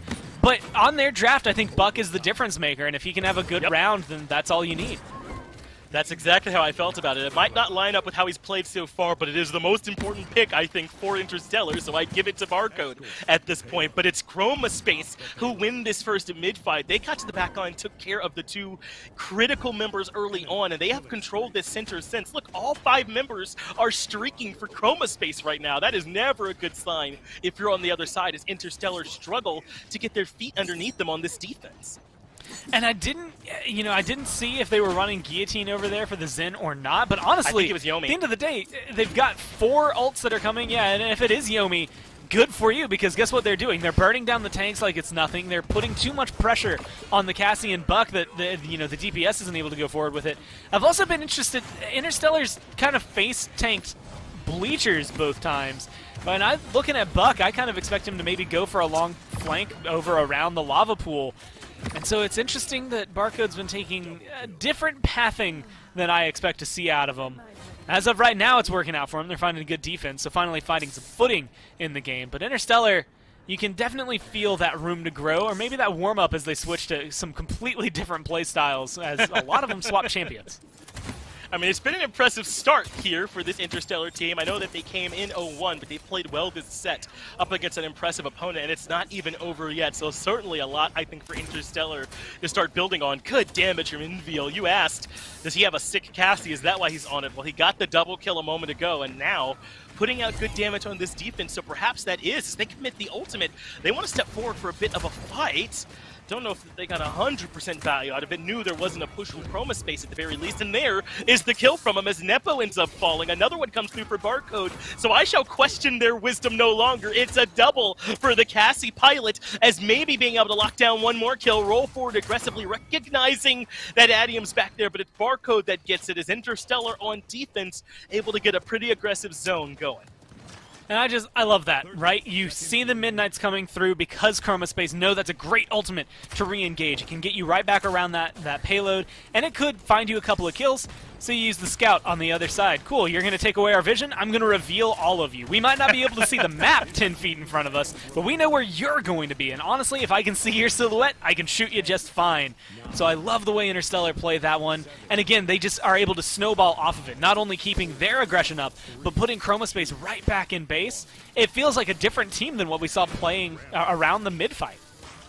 It is. Maybe this is just a comp that's going to struggle in those mid-fights. Unfortunately, you need to win at least one of them if you want to take the game. So perhaps Interstellar just needs some time to get this itemization online. And honestly, I'd be surprised if they continue to struggle in these mid-fights with all these tank score. How do you expect Interstellar to kind of change the way that these next point fights go?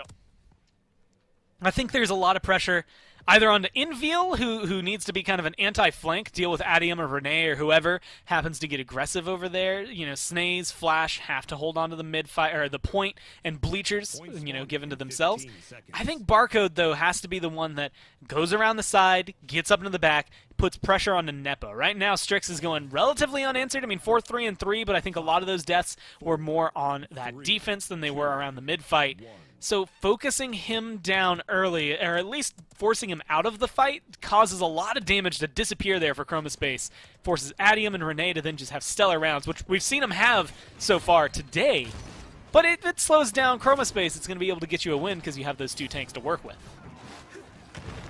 Remember, Inviel the one picking up that Wrecker, so I imagine taking care of the Barrack sort of falls down towards him. Ovum in the back, keeping the team healthy for now. The member already low. I like the idea with that ultimate, but I think just a little too late, and it's Inviel ending up getting the double kill. Coriel and Nepo, the backline damage and the front line, both taken care of by the Cassian. Look at the percent racking up for Interstellar, keeping 4 streaks going from last round, and already up to 80%. This is much more how I envisioned these mid-fights going, Gore.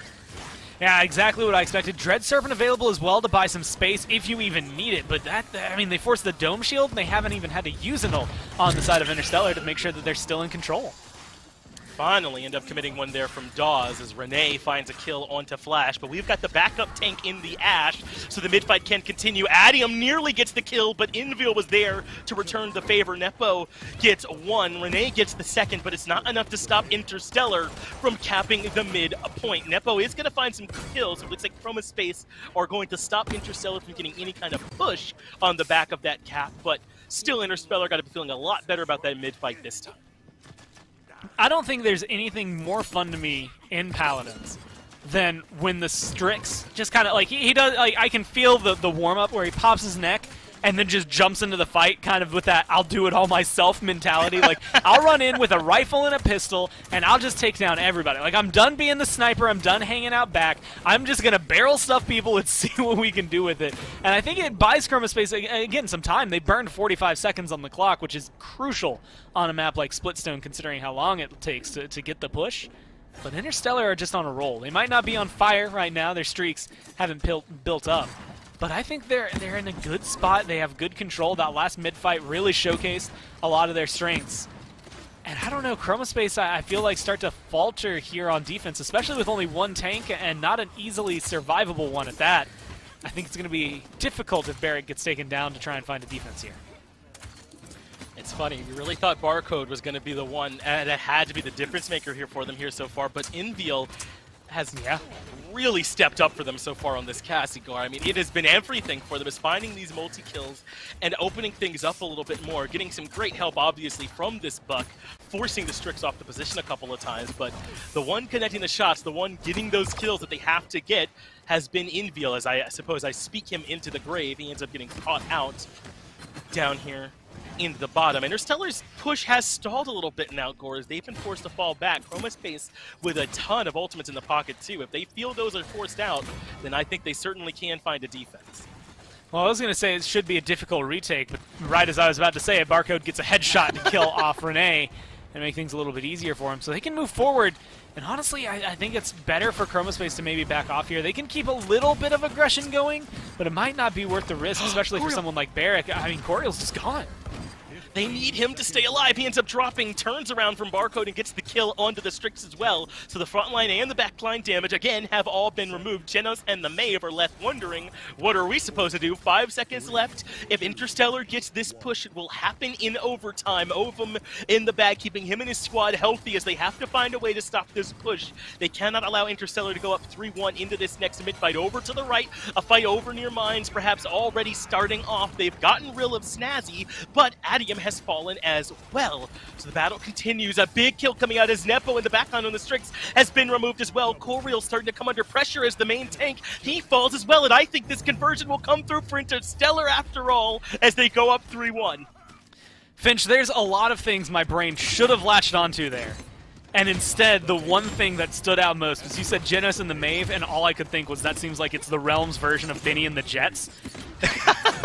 So that's where my mind went, because Interstellar, again, I mean, they're playing out in space with how well they are executing this one. I think everything's going well for him. Barcode has had a turnaround, but you highlighted it, I think, better than I could have in that last fight, which is that Enviel is just connecting on these shots. I mean, 13 for 11, secondary damage, but it's to Nepo, who's absolutely going to be able to get a lot of free shots off right now.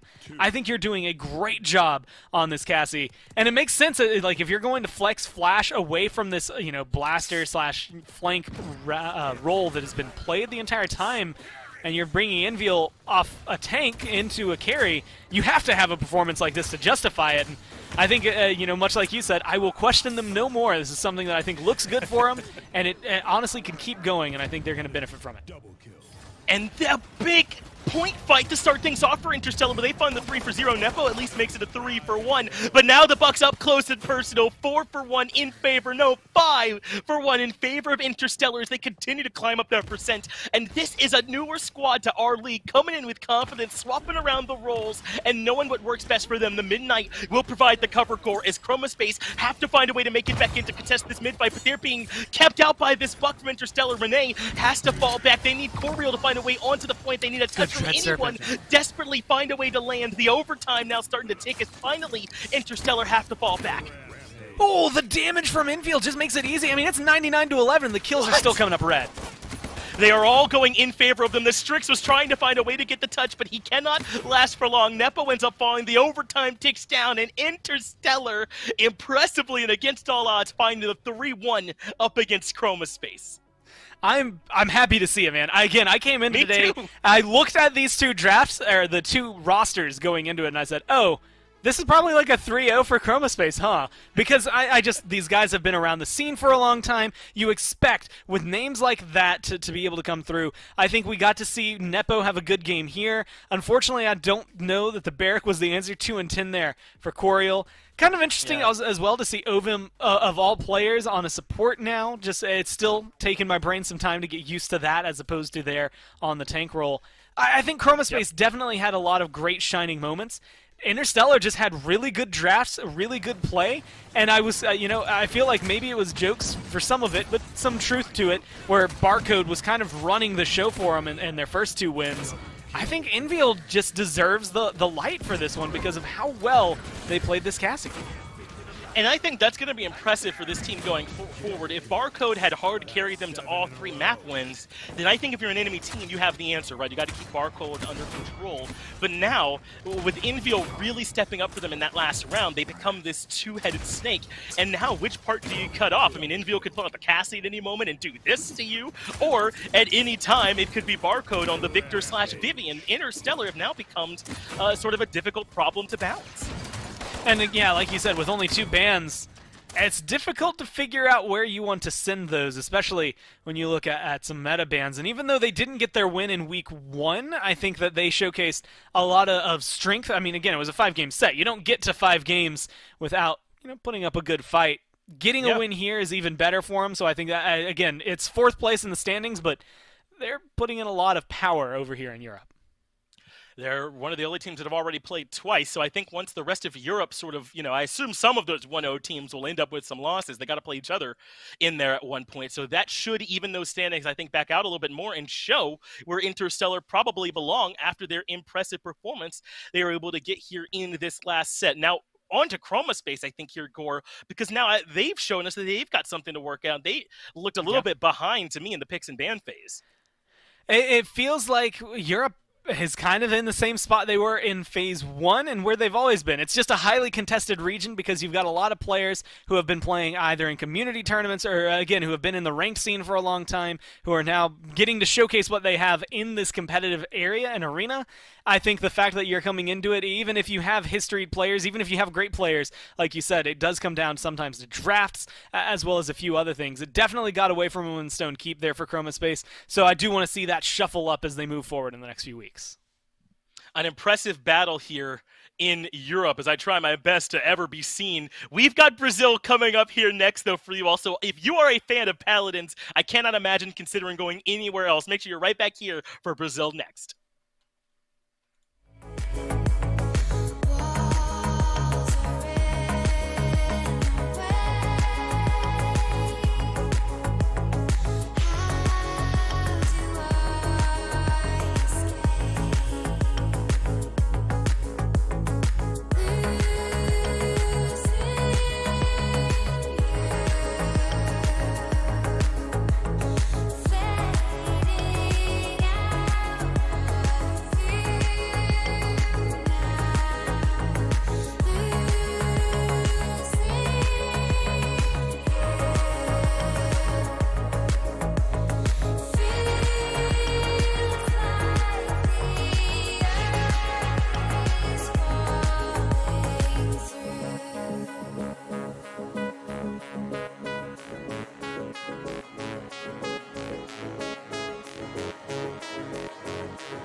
welcome back, everybody. Thank you for sticking around. We are over in Brazil now.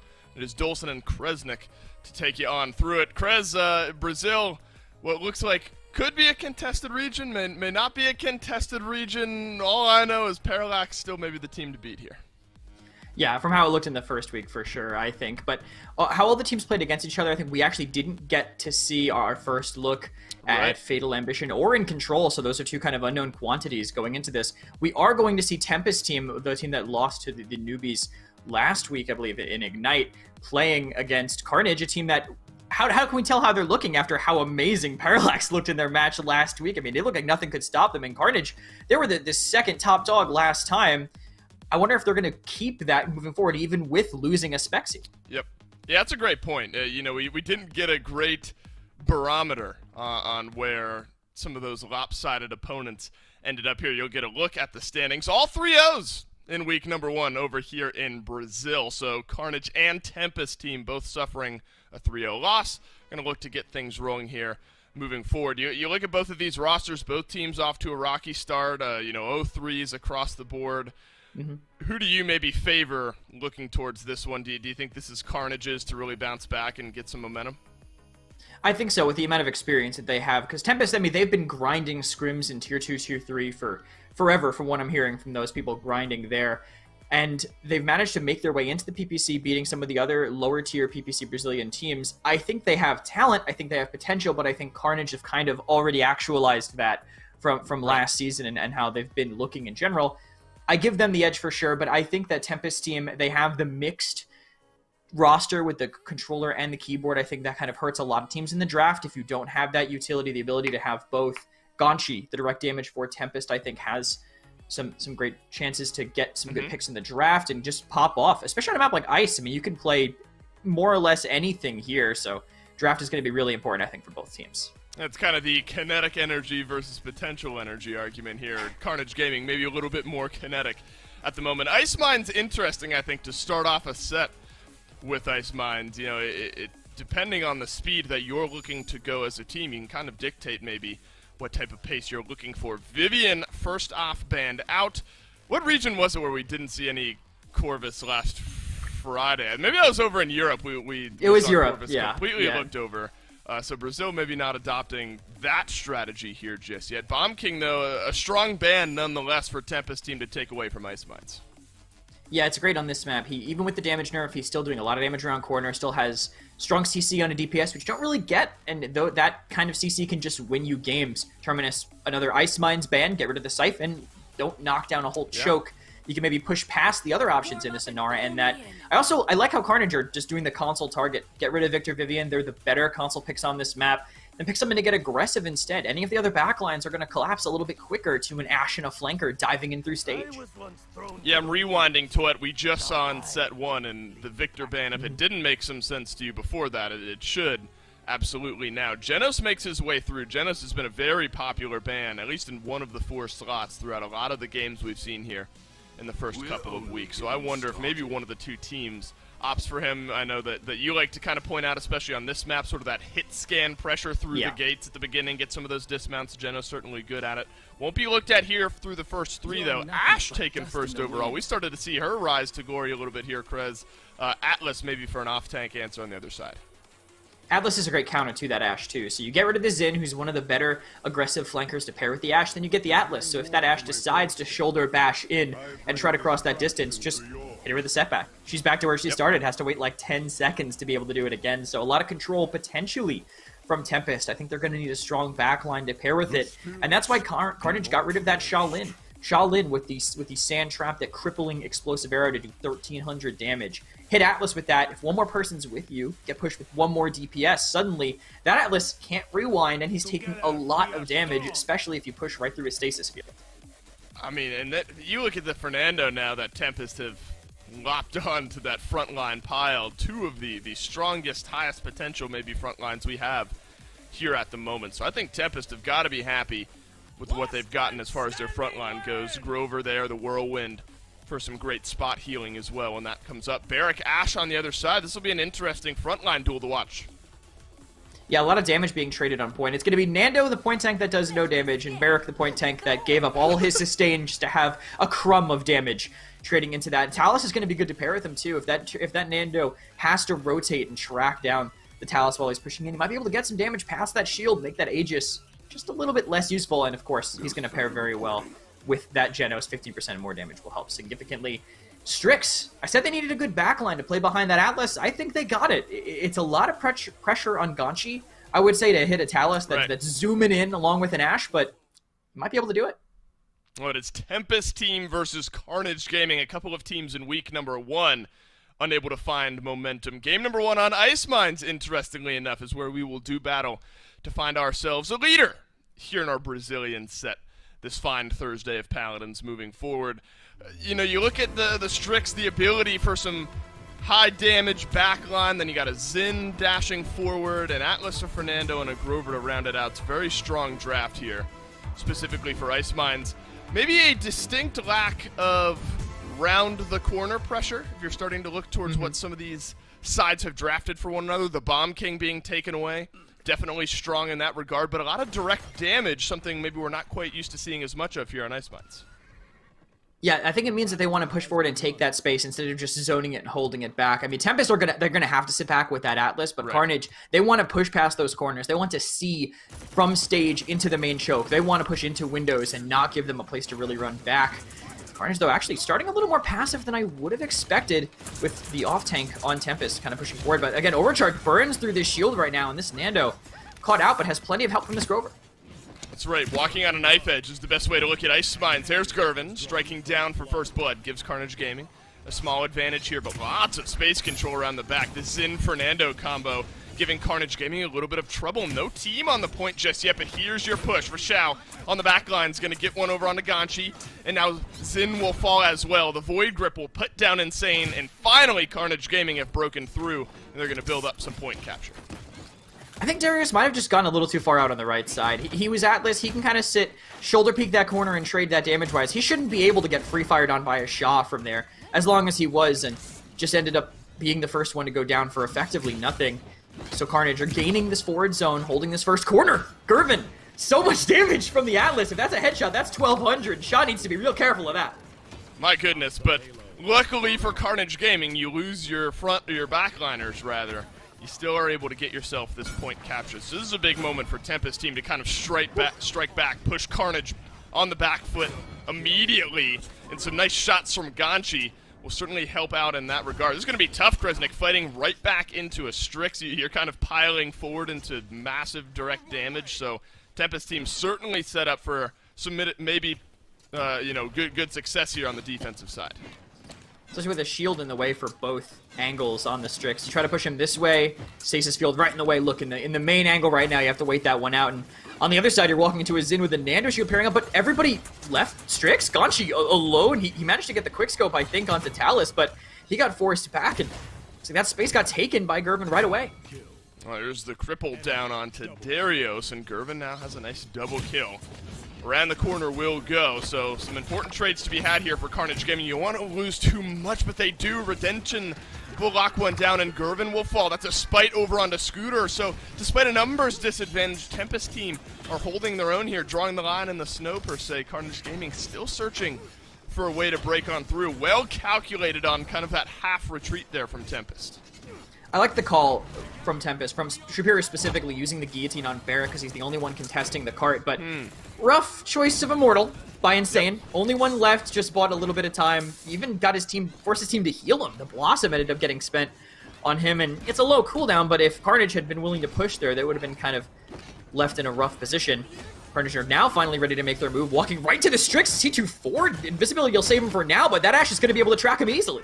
Yeah, Carnage, they are looking like they're willing to push forward. Rochelle, 10 HP. Ganchi will finish that one up cleanly. Scooter around the backside as Gervin will trade out one kill as well. Down goes the Strix. Good shielding here, but the rest of Carnage haven't quite pushed up with Scooter just yet. Haven't had the ability to, so this Barrack is going to have to keep himself alive with a little extra healing from his support. Unable to get the turnaround shot. Xin will go into that billow, get himself out nice and alive. Insane continues his pressure around the backside of this fight as well. Carnage Gaming a bit split up here. No real winners or losers. Lots of one-for-one trades. I was gonna say, I didn't know how I felt about the decision to push the Barrack. I mean, let's say they shoved up main, right, and fought everyone in front. What does the Barrack do? Effectively nothing. Look at that combination! They bursted him! The Whirlwind does nothing! They lose another ultimate in overtime. Tempest have a worse mid-fight now, and Carnage still might even have a chance to convert this. That's right, so big ultimates maybe to move on through. Shaolin, Barrack, Ashe, all with their ultimates ready to go, should they see fit. Can Ares find this kill? Redemption stays alive.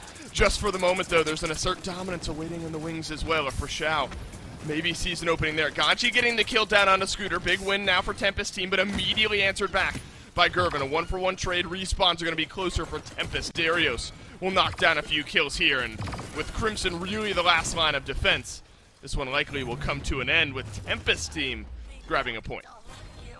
Darius played, I think, great by the end there. I mean, the setback to Peel at the very last second was all right, but the fact that he was able to just output so much damage from above, you can really see what the new damage buffs to Atlas were. So glad we got to see the replay of Shapiru flying into the skybox as a ragdoll after he went down from that. But this sync here, you can see that. Look at that combination. Look at the timing of him coming in as soon as he get hit by a Shaolin arrow.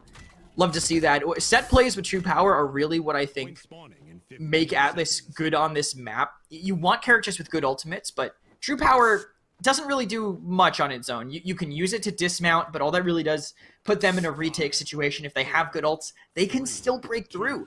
You set something up with it, whether it be a Gen Assault combo, where there just be pure damage from someone else to get an insta-kill across the map, and that's when you're really going to see Talus start to shine on this zoning-based map.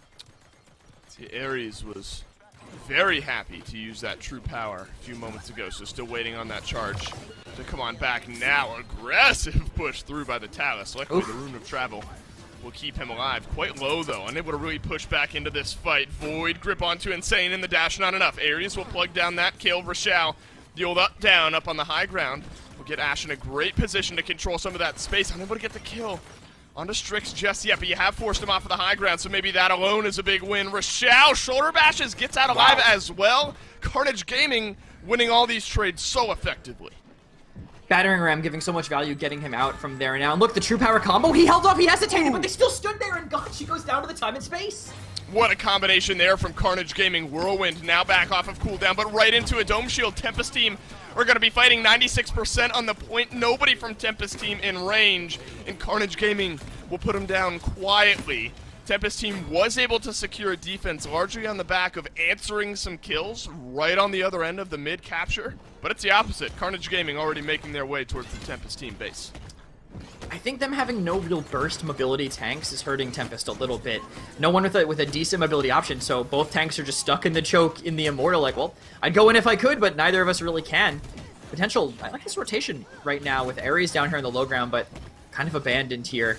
Ishapura down, splitting the tanks. They can turn and burn Rashao, but Ares gives himself away, and now Tempest turn around, deal with the stragglers, and then you can reset and have your normal zone. That's right, no true power to fully re-engage here on this fight, so that will be the end to this push. At least, Supiru finding some good kills there on the end. Nice 3 streak now burning away. I think Grover for Tempest teams found some good value here. 15 streak burning away for Redemption. So keeping that sustain alive for this team, pivotal, especially here on the defensive end. Yeah, Grover's great on Ice Mines. Not having to peek to heal, having to be able to play around those corners, and on the mid-fight, you're effectively healing everyone. It's so compact that everyone's going to get the benefits of your Blossom and your Whirlwind, whatever you choose to use it. Plus, that root's a great setup for any other aggressive dive. If you put that root on somebody that really doesn't want to be hit by it, whether it be, you know, someone trying to get in mobily, a flank or anything, you can really follow up. Look at this aggression right now. They're Whirlwind to counter it, but Rashao's still going in with an assert dominance. Yeah, it's going to catch out almost the entire Tempest team roster. Big engage now from Carnage Gaming, and look at what Rashao is doing. They are ripping through Tempest team. Zupiru will be the last one down. The full-on sweep for Carnage Gaming and Krez. They've still got 3 ultimates to help push. The Barrack pressure was what forced the Whirlwind, and the Rashao following up after with perfect timing. They have that explosive chance, and I think Ashe, using her ultimate, so smart. She charges it so quickly. She gets ult charge while in it, so if she gets a good amount of the damage from that push, you can get quite a bit back. And they're keeping up this pressure too. Rashao will get out, but these tanks are hanging on by a thread. I love what I've seen out of Gervin and the Shaolin so far here this game. Good shield played there up on the high ground. 15 seconds left, low health bars though for Carnage Gaming. Gotta be careful underneath this archway. Unfortunately, Ares doesn't pay attention. to that PSA, so he'll be back. Does have true power if the rest of the team wants to continue moving forward. Zupiru down, but so is Rashao and Scooter. So another successful defense here from Carnage, hanging on by the skin of their teeth. It's possible there. I think maybe Carnage could have held off for a second, gotten rehealed instead of constantly trying to poke. Pushing into this map when you don't have any CC to really pull Ganchi out of the spawn when he's sitting up top. I guess they can true power him on the edge, but all that's going to do is punch him right back into the spawn room to be invincible and continue to repeat exactly how he was before. It's hard to push when you don't have full HP, so maybe a little more patience, back up, get some passive healing. They're not going to be able to move up that quickly with the tanks that they have, and they go in with full HP instead of kind of having almost no health on both tanks during right when that overtime needed to get procced. Ultimate's heading into this too. Actually, almost everything up for Tempest, and through time and space missing from Carnage because of that attempt earlier. Only halfway to assert dominance as well, so I think this is a bit of pressure actually on Gervin, I'm going to say. If he can avoid the flare and get some good damage with a heat haze on the side, that could be the opening, because otherwise they really just have the counters.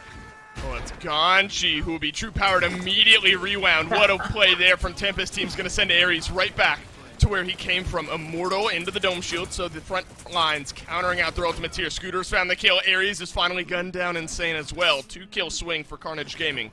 3 members of Tempest team trapped up on the high ground, but they're going to get collapsed upon here. Kresnik and Ares is going to have an absolute field day. It's a double kill for the Talus, and Carnage Gaming wipe Tempest team. The pinch is brutal. I think Nando and Zin, I like the idea of immortaling into the dome shield, but Zin, I guess they didn't just say when it was ending, because he just stood there in the flamethrower like, my Nando will save me, and it just was not enough. Pressure from short right now is just stalled out by Ares too, and I think, again, lack of burst mobility. I don't think Tempest is going to touch the point. It doesn't look like it here. 99% for Carnage Gaming. A chance to take game number 1 now. Get themselves their first map win of the phase with a successful push here. Now you got that assert dominance. I mean, you remember back to really what opened the door to a potential push last time, and it was a massive opening play from Carnage Gaming, trading out the ultimates so effectively. Then it was Rashao deep into the back line of Tempest team that really locked them in place.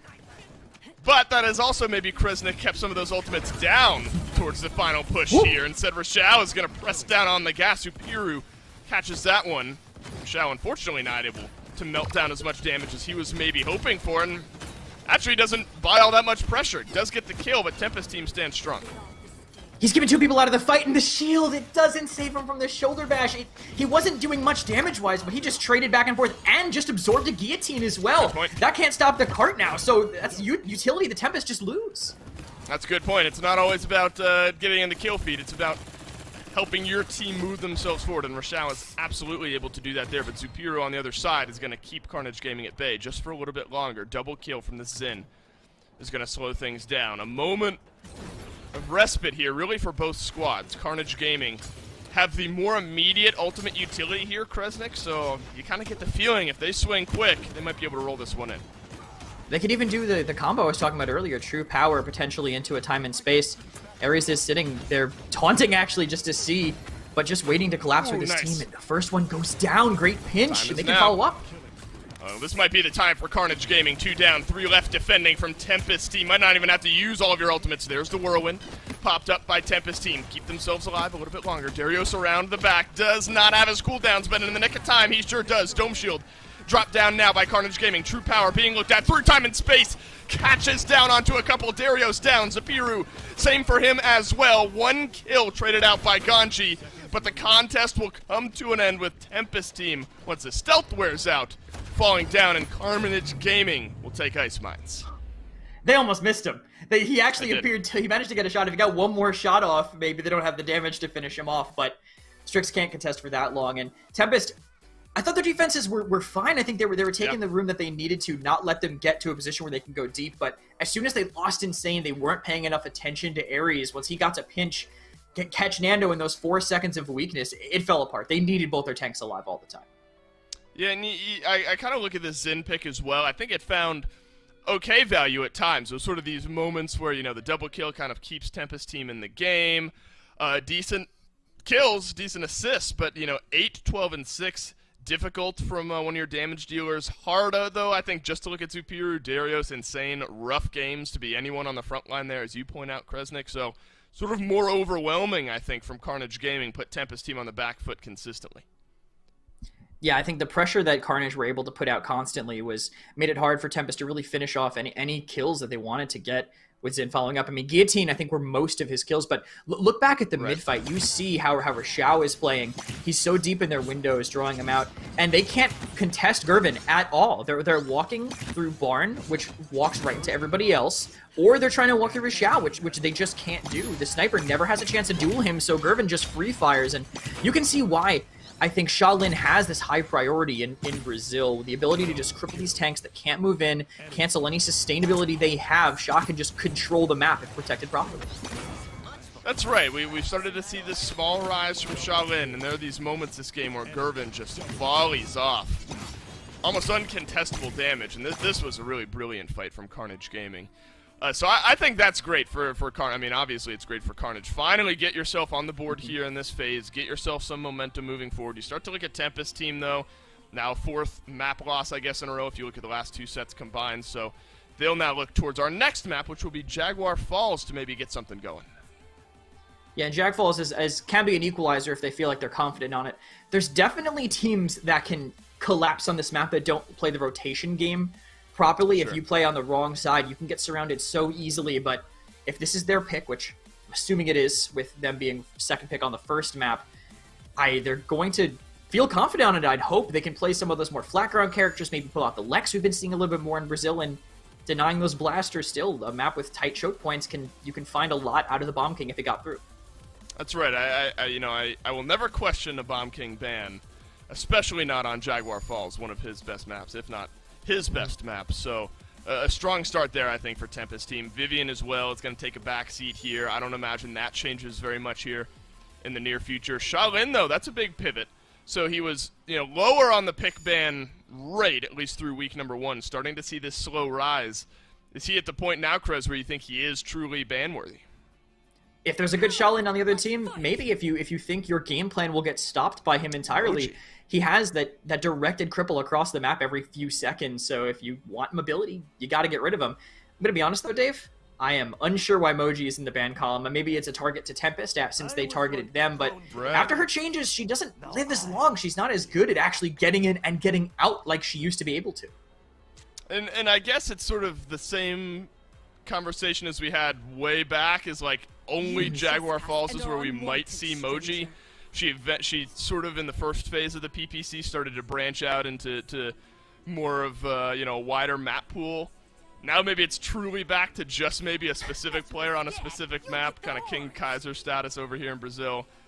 Maybe for Carnage Gaming. We'll see if it pays off as the rest of the picks start to flow through. Ash and Talus, a strong start there, plenty of lockdown if you look at the Assert Dominance.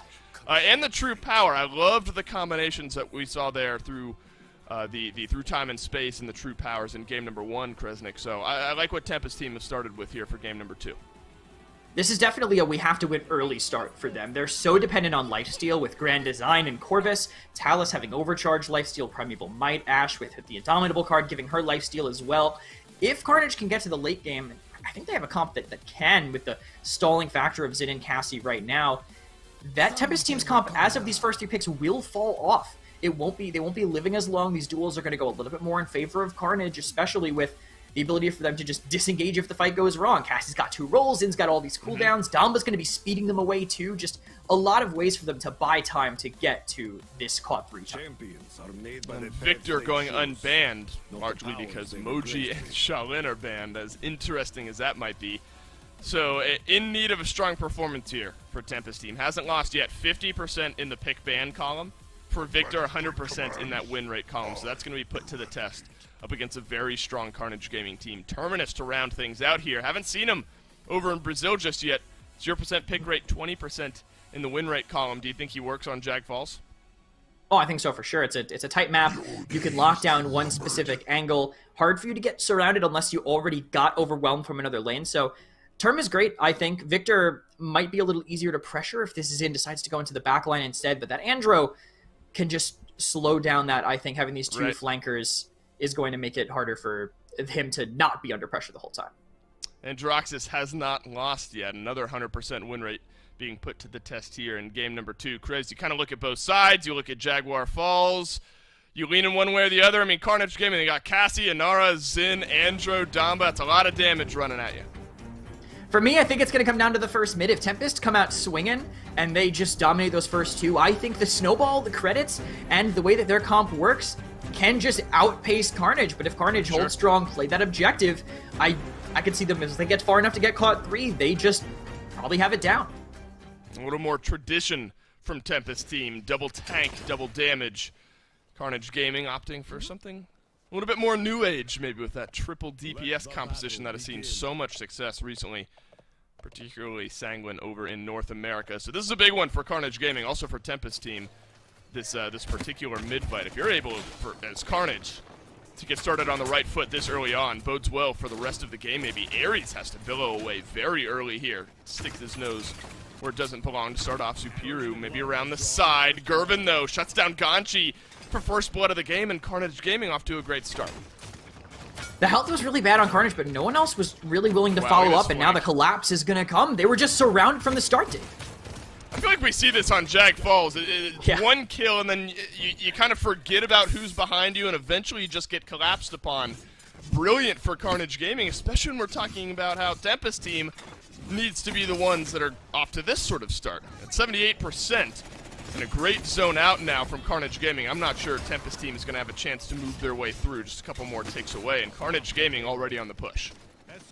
I think the way that they started it with Ganchi diving in, but Rishao was already leaving and caught him, I believe, on that retreat. So there was no way for him to commit for that kill. He went in without a rune, didn't have his way out, and now they could just continue to get Snowball. Ganchi, again, a little isolated ahead of the rest of his team because no one else wants to push into that damage. He's the only one with no fear, and it's kind of hurting the rest of his team so far. I'm not sure Tempest team has gotten a kill yet. I think Carnage Gaming have been undying from the start and continue to move this cart forward. Everyone's on a streak, so that would at least support my assumption here at this point. There you go. Offers across the board for Tempest team now, so hopefully the barrage can find some damage, maybe change that out. Doesn't find much here. Now Carnage Gaming starting to get some of those ultimate shards. It's a Dread Serpent to push in. Gervin, he's found the flank right on in. Zupiru goes down. The punch will connect. Gervin is going to top up that reversal, keep himself alive for the moment. Dash up to the sky, accursed arm ready, should he need it around here. But Carnage Gaming, Prez, kind of uncontested. Now Insane has to drop his way down to contest this cart here. Dash on forward as well as Gervin hangs nice and low, and Carnage Gaming do give up one kill. Darius grabs the one, but Carnage Gaming grab their second point of the game. And you know the rest of Carnage are just roasting Crimson right now for right. getting dove by the Ash in the middle of that cap. That was, I think, Crimson's play on the Damba on the cart was perfect. Every person who dove in and slightly disengaged were right in the healing lane. He was watching exactly what he needed to give everyone the burst heal that they need from the Spirits Chosen. I want to mention, since this build is up here, this is the second time we've seen Damba kind of bypassing the speed card to play many Gourds instead. You have Gourds pretty often in the late game for Damba once you hit that Chronos 3, but that speed is going to be good from the start to the finish. Right. I do find it strange that they're kind of going away from that, especially with the comp you have. You can speed up all your DPS to push corners faster. It helps them in duels for these stutter steps. It's an interesting choice and one that, I mean, it seems to be paying off for him so far, but we'll see how it goes later in the game. Is they're trying to live through this dive, both of them together, and they just lost Rishao around the corner. Well, the second kill of the game is Redemption will now snag one, but Gervin had made his way all the way around the back of Carnage Gaming here. Ganchi is able to finally get rid of Rishao. So an advantage capitalized on eventually. Crimson locked down, no. By Darius, has to slither his way away. Nobody from Tempest team on the point just yet. They're looking for these kills, but they're unable to do so. Gervin, the reversal, absorbs the damage, turns it around, down goes Ganchi. Tempest team finally on the point, but you're losing your members in the meantime. Carnage Gaming are going to restorm the gates in just a moment. A double kill from Rishao, reanimate used by Insane. It's a triple kill elsewhere in the fight as Cassie starting to heat up for Carnage Gaming. And at 63%, I'm not sure they're going to look back. Insane actually was so lucky that Gervin didn't walk towards him. He was just out of range to hit that reversal, so they couldn't get it in time. Wait, they didn't use the slither. No, he went past the point to the Zin. He went past the point. He missed it, Dave. He missed the contest. He might not make it back in time. Well, we wait with bated breath. It is 96% for Carnage Gaming on the point as we speak. Ganchi through the archway on the wrong side of things, so I'm not sure. I mean, Talus moves quickly, but what? Well, Rune of Travel doesn't send you right back through, so I guess it wouldn't be able to contest. I think this is Carnage Gaming to lose. It should be. It depends on if Ganchi has the punch. He's not going for it. I guess he's waiting a second, comes in from another angle instead. So they get it, but he's feared. He dodged it with the Rune. Yeah, the Rune takes it on back, but the Dread Serpent is going to keep Tempest team at bay elsewhere in this fight. What a fight back in, Ganchi. Some movement. We thought it was maybe an overextension, but instead it's right where he wanted to be. Now Scooter goes down, Crimson half HP as well. Gervin around the side here as it's 93% reached for Tempest team. Not sure if Carnage Gaming are going to have the ability themselves now to get back in. It's 3 down. Tempest team, they grabbed themselves a point after it looked like Carnage Gaming was going to run away with it. All in the back of Ganchi, too. I mean, I think the Damba slithered the true power initially, which is why he wasn't able to get the contest, but he called it. They ended up having overtime for him to rotate all the long way around, paying off perfectly. And his sync with Darius right now, great as well. That he's pressuring on the side, buying room for him, and now they push. They think Talus is on that side. They don't know he's coming up secret. Well, this is big defense time now for Carnage Gaming, able to push it to 3-1 on the next mid-fight. Would put Tempest in a very awkward spot. Need a little bit more, maybe, out of this Victor, rather. We've seen some barrages, maybe connect for a little bit of damage, but I don't think it's quite found the mark that maybe Tempest team are drafting it for. This is just a hard map for Victor. I feel bad for Shapiro trying to play it on here. Even against just a Xin, you're constantly... They're just walking away from you, and if you push, it's a close area, and they probably beat you out there with shields or whatever. Duel in the backline. Ares, look at him. He's pulling him all the way back. They're going to ult for him. Well, as I said, Zupiru does get the kill over on Gervin, so listening in maybe now is going to turn the tide for Tempest team. As the card is going to continue its long march forward. It's going to have the archway soon. First break point here for Carnage Gaming. They've burnt a lot of time off the clock, though. Big ultimate's ready to go. A stun down now. As the ultimate is used now by Anara, Gervin as well is going to bring out the Accursed Arm. Dash right on through, so now Gervin not connecting with maybe as much damage as he was hoping for, but you did buy some time if you're Carnage Gaming, and maybe that's all you need. A little bit of a slow follow-up from the rest of Carnage, though. That seismic crash, if the team had been just a little bit closer, they waited one more second, maybe it would have ended up getting those kills. But they got the defense anyway, they're pushing back, even trading Crimson out, they still cleaned up the rest of Tempest, even if they did have to spend the Accursed Arm as well for it, with only 35 seconds remaining. I like how Zin's the only one going forward. He'll probably be able to get away in time. As long as they get the dismounts, that's all they really need. They just forced him back through another choke point that they have to break through with the time bleeding away. That's right, we're back to regaining some of that ultimate charge time now. If you're Carnage Gaming, this duel here maybe spells the end to it. Darius going down, so it's going to take a while for that Ashe to get back in the fight. Insane still in range, though. You're going to want this Terminus to be the one that's really providing the contest here with the ring quite close. Ganchi will be able to move forward, maybe get a touch on it as well. A nice wall, actually, in the mid. Really divides this one out. They have to go the long way around, and Carnage Gaming locked down their 3rd point.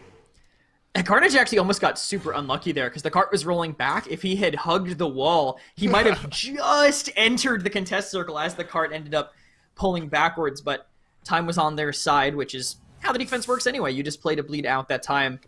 A couple ultimates that were spent by Carnage going to be missing now on this, both the Seismic Crash and the Accursed Arm, that they combined to be able to kind of lock that area down. And a couple in everything, basically, set up for Tempest team.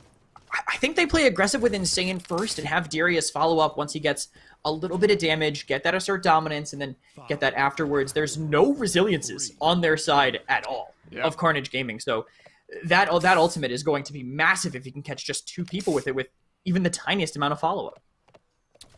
Big one here for Tempest team. They didn't quite get the ball rolling early as they had hoped. Now you're trying to avoid going down 0-2 here in this best-of-5 set. Put Carnage Gaming in a very dominant position. Ares makes his way in. Zubiru, no room to operate here. Dread Serpent elsewhere in this fight. Rune of Travel dropped down by Ganchi. Ares is just going to hang into this area. Spike does not connect here, but does pivot him to the side. Counter. That one goes out here as the reanimate's used by Insane. Tempest team all forced back into the waterfall side of the map here. Carnage Gaming start to roll themselves in, but Ganchi is going to get rid of Ares. The Seismic Crash is going to look for a little bit of something here, but Carnage Gaming is not able to capitalize. Zupiru, the final shot from Rochelle would have gotten it done, but he doesn't quite hit it here as Carnage Gaming still hang on, up 57-31. I can't believe Carnage recovered from not watching Shapiro's spawn. The fact that he just came in from main uncontested, fired on 3 of them, and that most of them walked away. It was crazy, but finally they follow up on Rishao, get that kill at the end. How are they going to make it in? Nara's actually kind of low, but Shapiro's not looking. They might just bleed someone out for this. It's the second wind fights in the mid that keep working for Tempest team. Now Ares goes down. Have to send someone in. Crimson getting plucked away by Ganji. Rishao, though, hits the big shots. Crimson down. No more healing for Carnage Gaming for the rest of this mid. The damage just going to have to get it done on their own. Shapiru around the side. Insane knocked back. Rishao lives with 300 HP. Scout is out now as Insane makes his way into the corner. That's the crush on down. Dario's behind his shield. Turns. Gets the shot onto Rishao. Spite onto the Ashe now. Redemption is going to try to slide his way through. Overtime is on, though.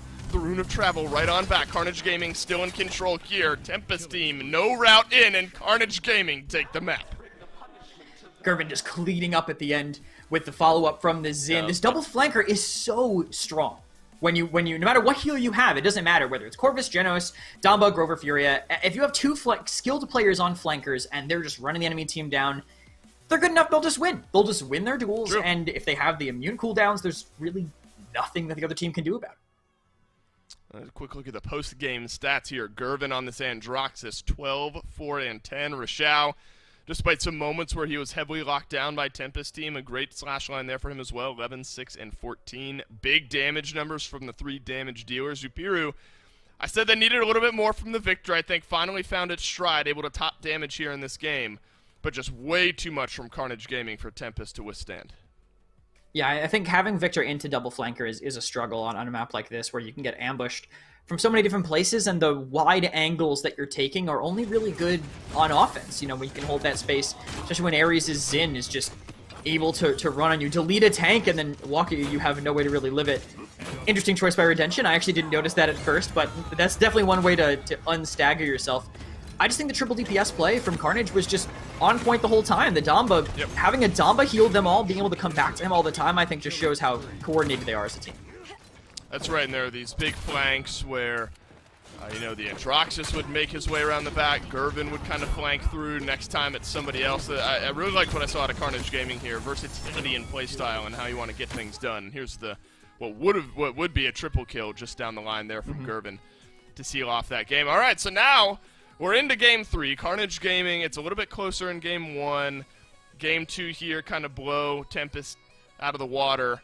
It's on to Brightmarsh, though, Kresnik, a map where we can see some snowballing happen here as well. Carnage Gaming with all the momentum. And it might keep it if Tempest can't really fix up their draft. A team that's been playing for a while knows you really don't want for the time, especially against the comp that I thought they were pulling out. They could have pulled out, if they really want an auto-hit scan, just get a Tyra at that point. Mercy kill. She's so much better into flankers than that Victor. She can actually sit there and fight. Victor will be a little more potent on this map, so Carnage, get rid of it. They know they have a kind of a tendency to lean towards it, so just get it out of the picture, get rid of that lifesteal, and force them onto these different picks instead. You'd imagine there'd be a Vivian ban somewhere to follow up. Instead, it's a Talus. So now it's Tempest team who have to decide what they want to let through for first pick, and then what they're going to leave their pool open for with those next two. It's the big back-and-forth swing, and it is not a Vivian. Instead, it's a Bomb King for the 3rd time in a row banned out by Tempest team. Wonder if that means Carnage Gaming have to reach for this Vivian with their first pick, and they sure do. As they should. I mean, Vivian is immense right now, able to rotate very quickly, really hard to dive. She has a long-distance CC that also gives away your position, even if you find it first. So just a lot of utility out of this Vivian, and raw DPS as you want from your damage dealer. Now, the only auto left is Tyra. She's still playable on this map, a Tempest. I think smartly prioritize a flanker instead. Xin can, at the very least, buy time from the Vivian. He can go past her, he can counter on the other side, he can billow away, especially when he's protected. And Nara, as the tank in front of her, wall her off, just soak the damage with damage reduction. A couple different ways to react to an uncontested Vivian through windows. That's right. So Tempest team, the answer back, it's always, are the next two going to be worth the one? And Tempest team seem to think so with that Xin and Nara they have locked in. Genos as well, pretty heavily prioritized over what we've seen the last few weeks. Going to get locked in here. Now you think about a Luminary mark on this Vivian, ripping through the health bars of Tempest team. Very difficult. Barrick has the potential to top damage in these games when he's got a Luminary at his back as well.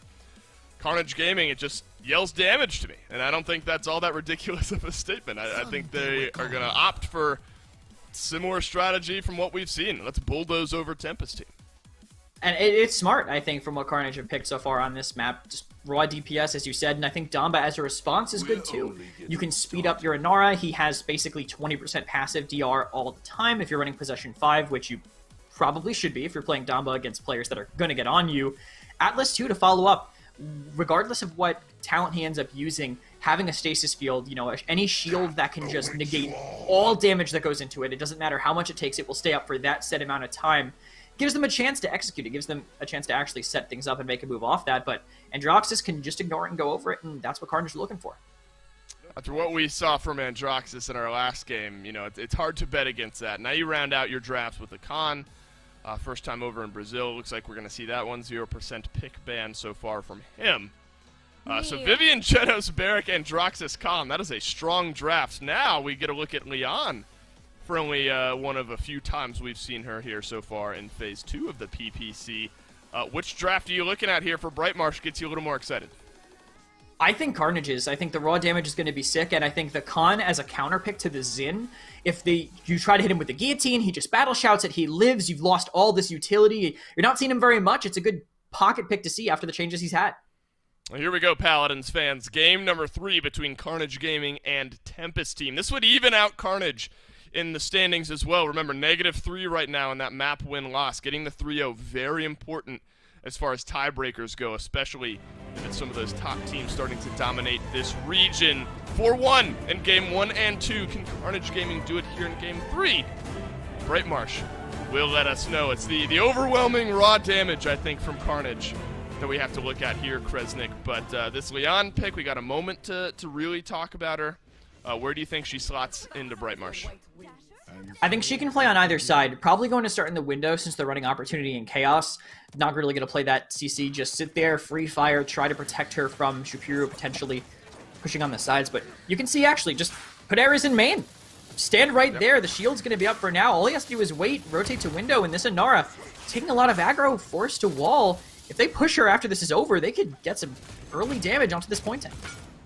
Gervin, one more flank. We'll get the Leon health bar down to about half, and one final headshot will help Ares get the kill onto Insane. The dominoes now beginning to fall as Tempest Team have lost both of their frontliners. Gervin will find the final shot, maybe a punch over on Naganchi. Now Tempest Team are all but swept out as a couple members left standing. Carnage Gaming storm through to the Tempest side of the map. There was no map control in Apartments at all from Tempest Team. They just let this Androxus and this Khan take that space, and they owned it. That's how they won it. You know, they got surrounded. Inara literally got shot from Apartments when she was leaving to the pit, to the edge on the side of the map. So when you give up map control, you lose angles like that. Stuff you don't think about that might be the difference between life and death when you're rotating away or just losing the point like that. Here we go, Carnage Gaming. They strike first on map number 3. Chance to make it 2 now. The successful push, and this is already looking dire for Tempest Team. I mean, pushed back kind of to your halfway point. This is the area though where you need to make this stand. Finding a pick over onto Ares, a perfect start to Zupiru will dive in. We figured that's what we would see. This Xin buying time, buying space, and now even getting a kill onto this Vivian, getting rid of Ares, a big win for Tempest Team. Yeah, agreed, especially with the follow-up on Gervin using the ultimate to take him down. But wait a minute, no one's turning around. They get rid of Redemption in the back. Rochelle literally just walks in through Apartments, again, being relatively uncontested, and kills the support. They're not going to be able to stay there. All the damage that hits is going to stick. So Carnage can just bleed him out with the Genoseals at this point.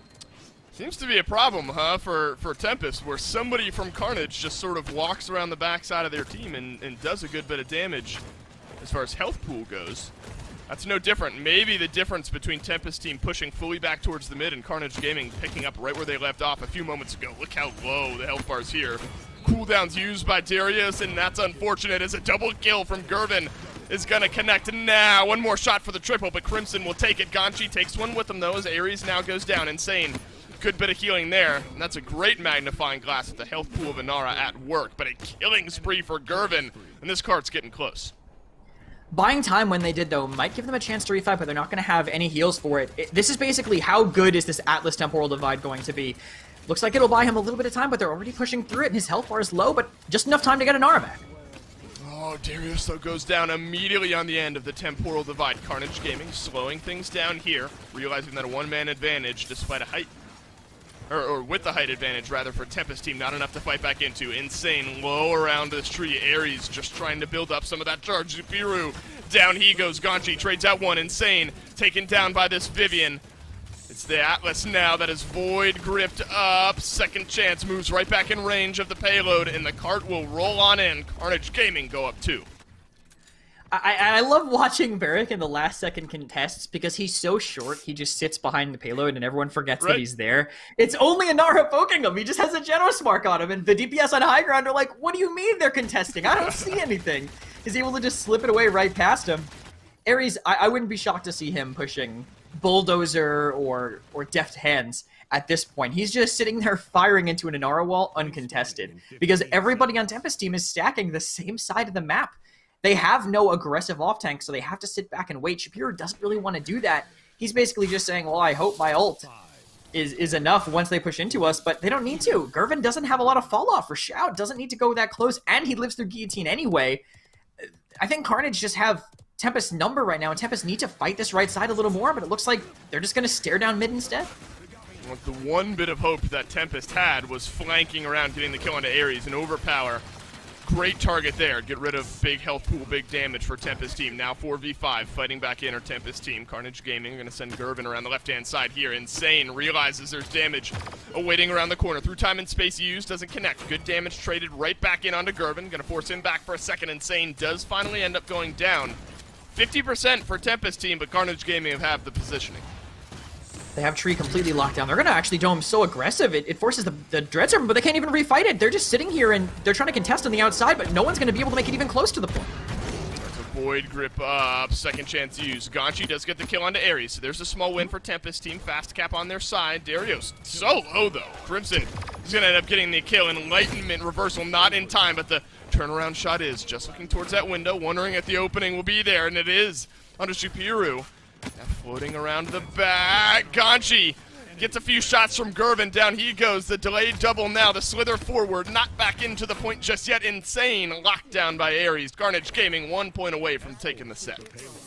And Tempest almost didn't even have that. If Crimson had just turned, Tempest would have not even had that overtime to be able to think about it.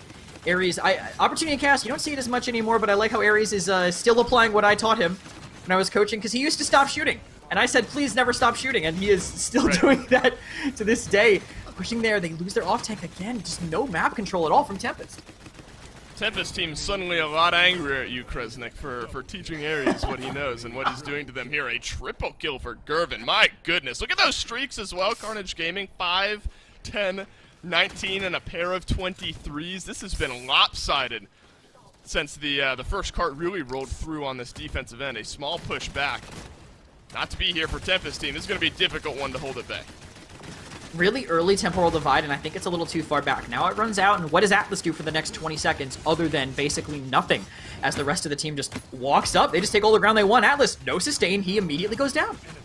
Gervin having himself a set and a half here will punch down Darius. Back down he goes, realizing one final shot from the Leon would have gotten it done, but Ganchi isn't going to have the life to do that here. A Cursed Arm rains down damage. Insane falls, and Carnage Gaming 4-0 on Brightmarsh, 3-0 in the set.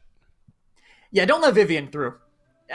She's such a dominant character, especially when you don't have a way to really get on her. You know, draft a Rom, draft a Ruckus, something to dive this Vivian in the backline where she might falter. Otherwise, I mean, you see they pressured him. They pressured Ares. They tried to catch him out, but by that time, no one was looking at Gervin, and they let him go 14-1. Yeah, 4-20 there for Scooter, so great from the Barrack on the front line. 64,000 damage for Ares, but it really, Gervin, I think, it continues to impress me here for this Carnage Gaming team. Everyone obviously doing their job. I mean, it's a team win. You always have to say it, but I think this Androxus brings such a unique ability for one player to just have a hot day, and Gervin had one here. It just constantly was a thorn in the side of Tempest team. Can you believe this man was playing off-tank? Can you believe that this guy was playing Ashe? Yeah, something seemed off, right? Yeah, I mean, you can see his talent on Androxus. He used to be a ringer for SSG a lot in the past. Whenever anyone was missing, Gervin was one of the guys they would go to right away, and you can see why he was able to keep up at that level with those teams, you know, communicating with them that way, having some holdover synergy from there with Ares. Haven't played with him before. I think he's been a sleeper for this team for a while, and now that he's on DPS, he's awake now if he was a sleeper before. Well, there you go. There's the update that Carnage Gaming needed. Right back to even, so Slate somewhat wiped clean after what we saw in Week 1. Still going to be playing catch-up with a few of those top 3 teams, but at least have themselves in a point where they're able to contest. That's 3-0 for Carnage. Ignite and In Control both be battling here, so that's a big one to look out for as far as those top 3 teams go. Fatal Ambition have the unfortunate draw of going against Parallax. Down to North America, though, Kresnik, I think Flashpoint versus Pickled Pepper is going to be an interesting one to watch. Oh yeah, I'm super excited to see it, especially with roster changes that they've had. Maybe I should save that for after the break, but maybe not. Either way, we're going to see some role swaps on their side against Pickled Pepper, this team of some grizzled console veterans. So I'm excited to see the new look on Flashpoint clash with the new team in Pickled Pepper. Yeah, but I think Pickled Pepper wins in the name department. You have to smile every time you say it. So if nothing else, they've already gotten like an asterisk 1 on the board, at least as far as my ratings go here going into this set. That's a quick one over here in Brazil. Carnage Gaming were able to fight back after Week 1 woes, 3-0 here, 3-0 win rather in week number 2. Tie up their standings at 1 apiece in the win-loss column. North America, ladies and gentlemen, right up next, Flashpoint, Pickled Pepper. Stick around.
Welcome back to the Paladins Pro Circuit. Finch and Kresnik here to take you to North America for our final set of the day. And Kresnik, I'm expecting this to be a pretty good set between Flashpoint and Pickled Pepper. I think Flashpoint, a squad, hopefully our Paladins fans should be plenty familiar with. But this Pickled Pepper team, or Pickled Pepper team rather, tell us a little bit about some of these former console guys. Yeah, I mean, Pickled Pepper, they went through the relegations. They were the top team, I believe, undefeated by the end of the relegation bracket, even against those former PPC teams that were down there to compete with them for that space. Legacy, Emmett Payne, Feel, a.k.a. Shu from Elevate in the past, Skeppy and Wonderful. It's a star-studded team when you look at the PCL, and I think the way that they've been performing in general and shifting the meta around what they've been doing with some of these picks and scrims, from what I've been hearing, I think it shows they're going to be a force to be reckoned with as this phase moves on. I'm thinking so too. Sangwon not the only one making good use of some formal console stars, I don't think, anymore. Certainly Pickled Pepper doing that same thing here now. They're going to have a great test in Flashpoint, who have struggled here a little bit 0-1 to start with, but, you know, you'd think a team with this much talent probably not too far from riding the ship. It'll be Jaguar Falls that we go to first. Some fairly standard bands, it looks like, down there with Bazaar, Shattered Desert, Warders Gate, and Fish Market. So here in Jag Falls, what are you expecting from this first match, Chris? I'm expecting some flat ground characters. I would actually expect, I've seen, and this is just because I've been playing a lot of Ranked recently, Legacy is just playing Torvald. He's just playing Torvald in Ranked, and I would fully expect to see it here today, just running it as this kind of double support supplement to a pocket strategy, and that might be why they're getting rid of this Genos, because I think Genos pairs super, super well with that Torvald. When you get that damage boost, you get that extra sustain from him. I think it's a great combination, and interesting by Pickled Pepper getting rid of both the archers effectively from them. Well, Flash might go for the pocket supports instead. Exactly. Genos and Corvos got to be considered two of the strongest supports right now, so get those out of there. And then we saw Shaolin not picked up or banned, I don't think at all, in Europe to start the day, but then valued again in Brazil, and then obviously here in North America as well, as that's banned away. And it'll be the Vivian first pick. The Victor still out there as sort of thought of as that other, you know, kind of match up to the Vivian. You know, you want at least one of those two. So I don't think Flashpoint feeling too bad as they grab this Grover right off the bat. I mean, the thing is, though, on this map, Vivian, I feel like, is so good against Victor even. I mentioned it earlier in the last set. If a Victor gets pressured by flanks, he really doesn't have an answer on these close corners on Jaguar Falls. Flanks can do the same to Vivian if she's not protected enough, and Grover is hoping to do that, I would say, on that side. Androxus, we've seen how much he can get away with. If he has a decent aggressive off-tank to go with him, this Andro could pose a big problem for Pickled Pepper. Yeah, Flashpoint only need to do half of what Gervin was able to do with this Andro back in that Brazil set. So, yeah, I imagine certainly some high end to what this Andro can do. And Nara going to be picked up as that point tank here for Pickled Pepper. And that was something that we saw, at least over in Europe, was that the team that was trying to run that solo tank was struggling a lot more. Do you expect we're going to see that same thing here in North America, where there's going to be sort of a double front line happening a lot? Or will they be able to get more success out of that single tank here? I think we're going to see a mix of both depending on the map. I think that we're in a point where you can run either. I expect Flashpoint to potentially have 2 here with that ROM. Soul Tank ROM can work, but I feel like I wouldn't want it with Grover if we're going single support. If they get a second support, then it could work. They could use that extra sustain, just burst through, use that ROM, kind of running it down to make that space in ROM. We'll be able to make room for that Andro, and actually they could stick with it. Double flanker and ROM, if he is your only tank, if you just all follow up on him, 5-man super aggro death ball, that comp can work, but it's going to have a lot of damage to have to break through with that Vic Viv. Yeah, you are running into the ADS crew, aren't you, here between Vivian and Victor? Going to be tough to get past that. And, of course, Legacy playing the Torvald. That's why we got Krez here. He saw that coming from a mile away. Between the Torvald, the Inara, the Victor, and the Vivian, I mean, whoever they're getting to sustain this squad up should have a job to do because they've got plenty of damage and frontline. They have the Torvald to help with it, though. Torvald, I don't, if everyone in chat, don't look at Torvald as a tank. They're not picking Torvald to be a tank. They're picking Torvald to be a second support. He's putting those bubbles. He's giving them the healing with that. I'd say ammo regen, but giving Vivian like 6 bullets doesn't really matter at the end of the day. They're just going to have to be really careful with all these flankers. Triple flanker, solo tank ROM. They're just going to try to run them down. This Damba, I think, you're right, though. He has a lot of pressure on him. If any of these flankers target him and he's alone, or if they try to isolate one person, Damba alone can't keep him up. Torvin, Legacy and the Damba have to work together. Yeah, I would not be surprised if we see some form of death ball happening here from Flashpoint with this Grover to provide all that healing. And then it even allows for even maybe 1 or 2 members to peel off a little bit with that draft and then find another way to move in. But we're going to be moving into the very first map here in what I expect will be a contested set. It's Jack Balls to start things off here, Kresnik. And as we said, we know there's going to be a lot of pressure here on this Damba. How do you expect them to line up to try and keep him protected? I think they're going to have a line with the tanks, maybe play inside a room, but they could get flanked very easily. I think maybe hold on one side flat across 2 openings, so maybe play mid and by the statue side. As soon as they push you, you can disengage and fight one side specifically. Bubble your Vivian, give her the speed on top of the 30% speed she already has all the time, and then just kill a side, and then you can look at the others. Just to point out these role swaps here, Fisheko is still playing DPS, but Vex on the Lex and Jalen on support. His old role from the Sanguine days, he's back to it, and we'll see how he can perform at the highest level. Going to be interesting to keep our eye on how Flashpoint choose to move. No surprise, the squad with the Inara are the ones building up percent early, but Emit has already found a double kill to start this fight off. Not bad, and the Andro can't afford to go to the sky. I know these flankers are strong, Krez, but how can they afford to use their mobility if there's a Victor and a Vivian controlling the skies? They all stacked one side. I mean, they all went Jag to look for a place to dive from, and Pickle Pepper said, are they just... Do I need to look anywhere else? No, I don't. They just ran it down and wiped him out. And they're going to be able to keep pushing too. Torb using his tankiness just to buy a little bit of space, and this Vivian will never have to stop shooting. Well, they're going to see if they can find a couple kills here. They get rid of Emmet. That's nice, but Skeppy's there for the follow-back trade, but this is starting to favor Flashpoint. They've gotten the 3-for-1, and I don't think that if you're Pickled Pepper, you take this too hard. This is going to allow Flashpoint to set up in a position to get this aggressive zone established now, Krez, but this mid-fight going Pickled Pepper's way, I wonder if we might see a lot more of that before we see less. Yeah, I would agree. I think if Pickled Pepper keep reacting that quickly to what Flashpoint is doing, I don't know when they can ever find an opening.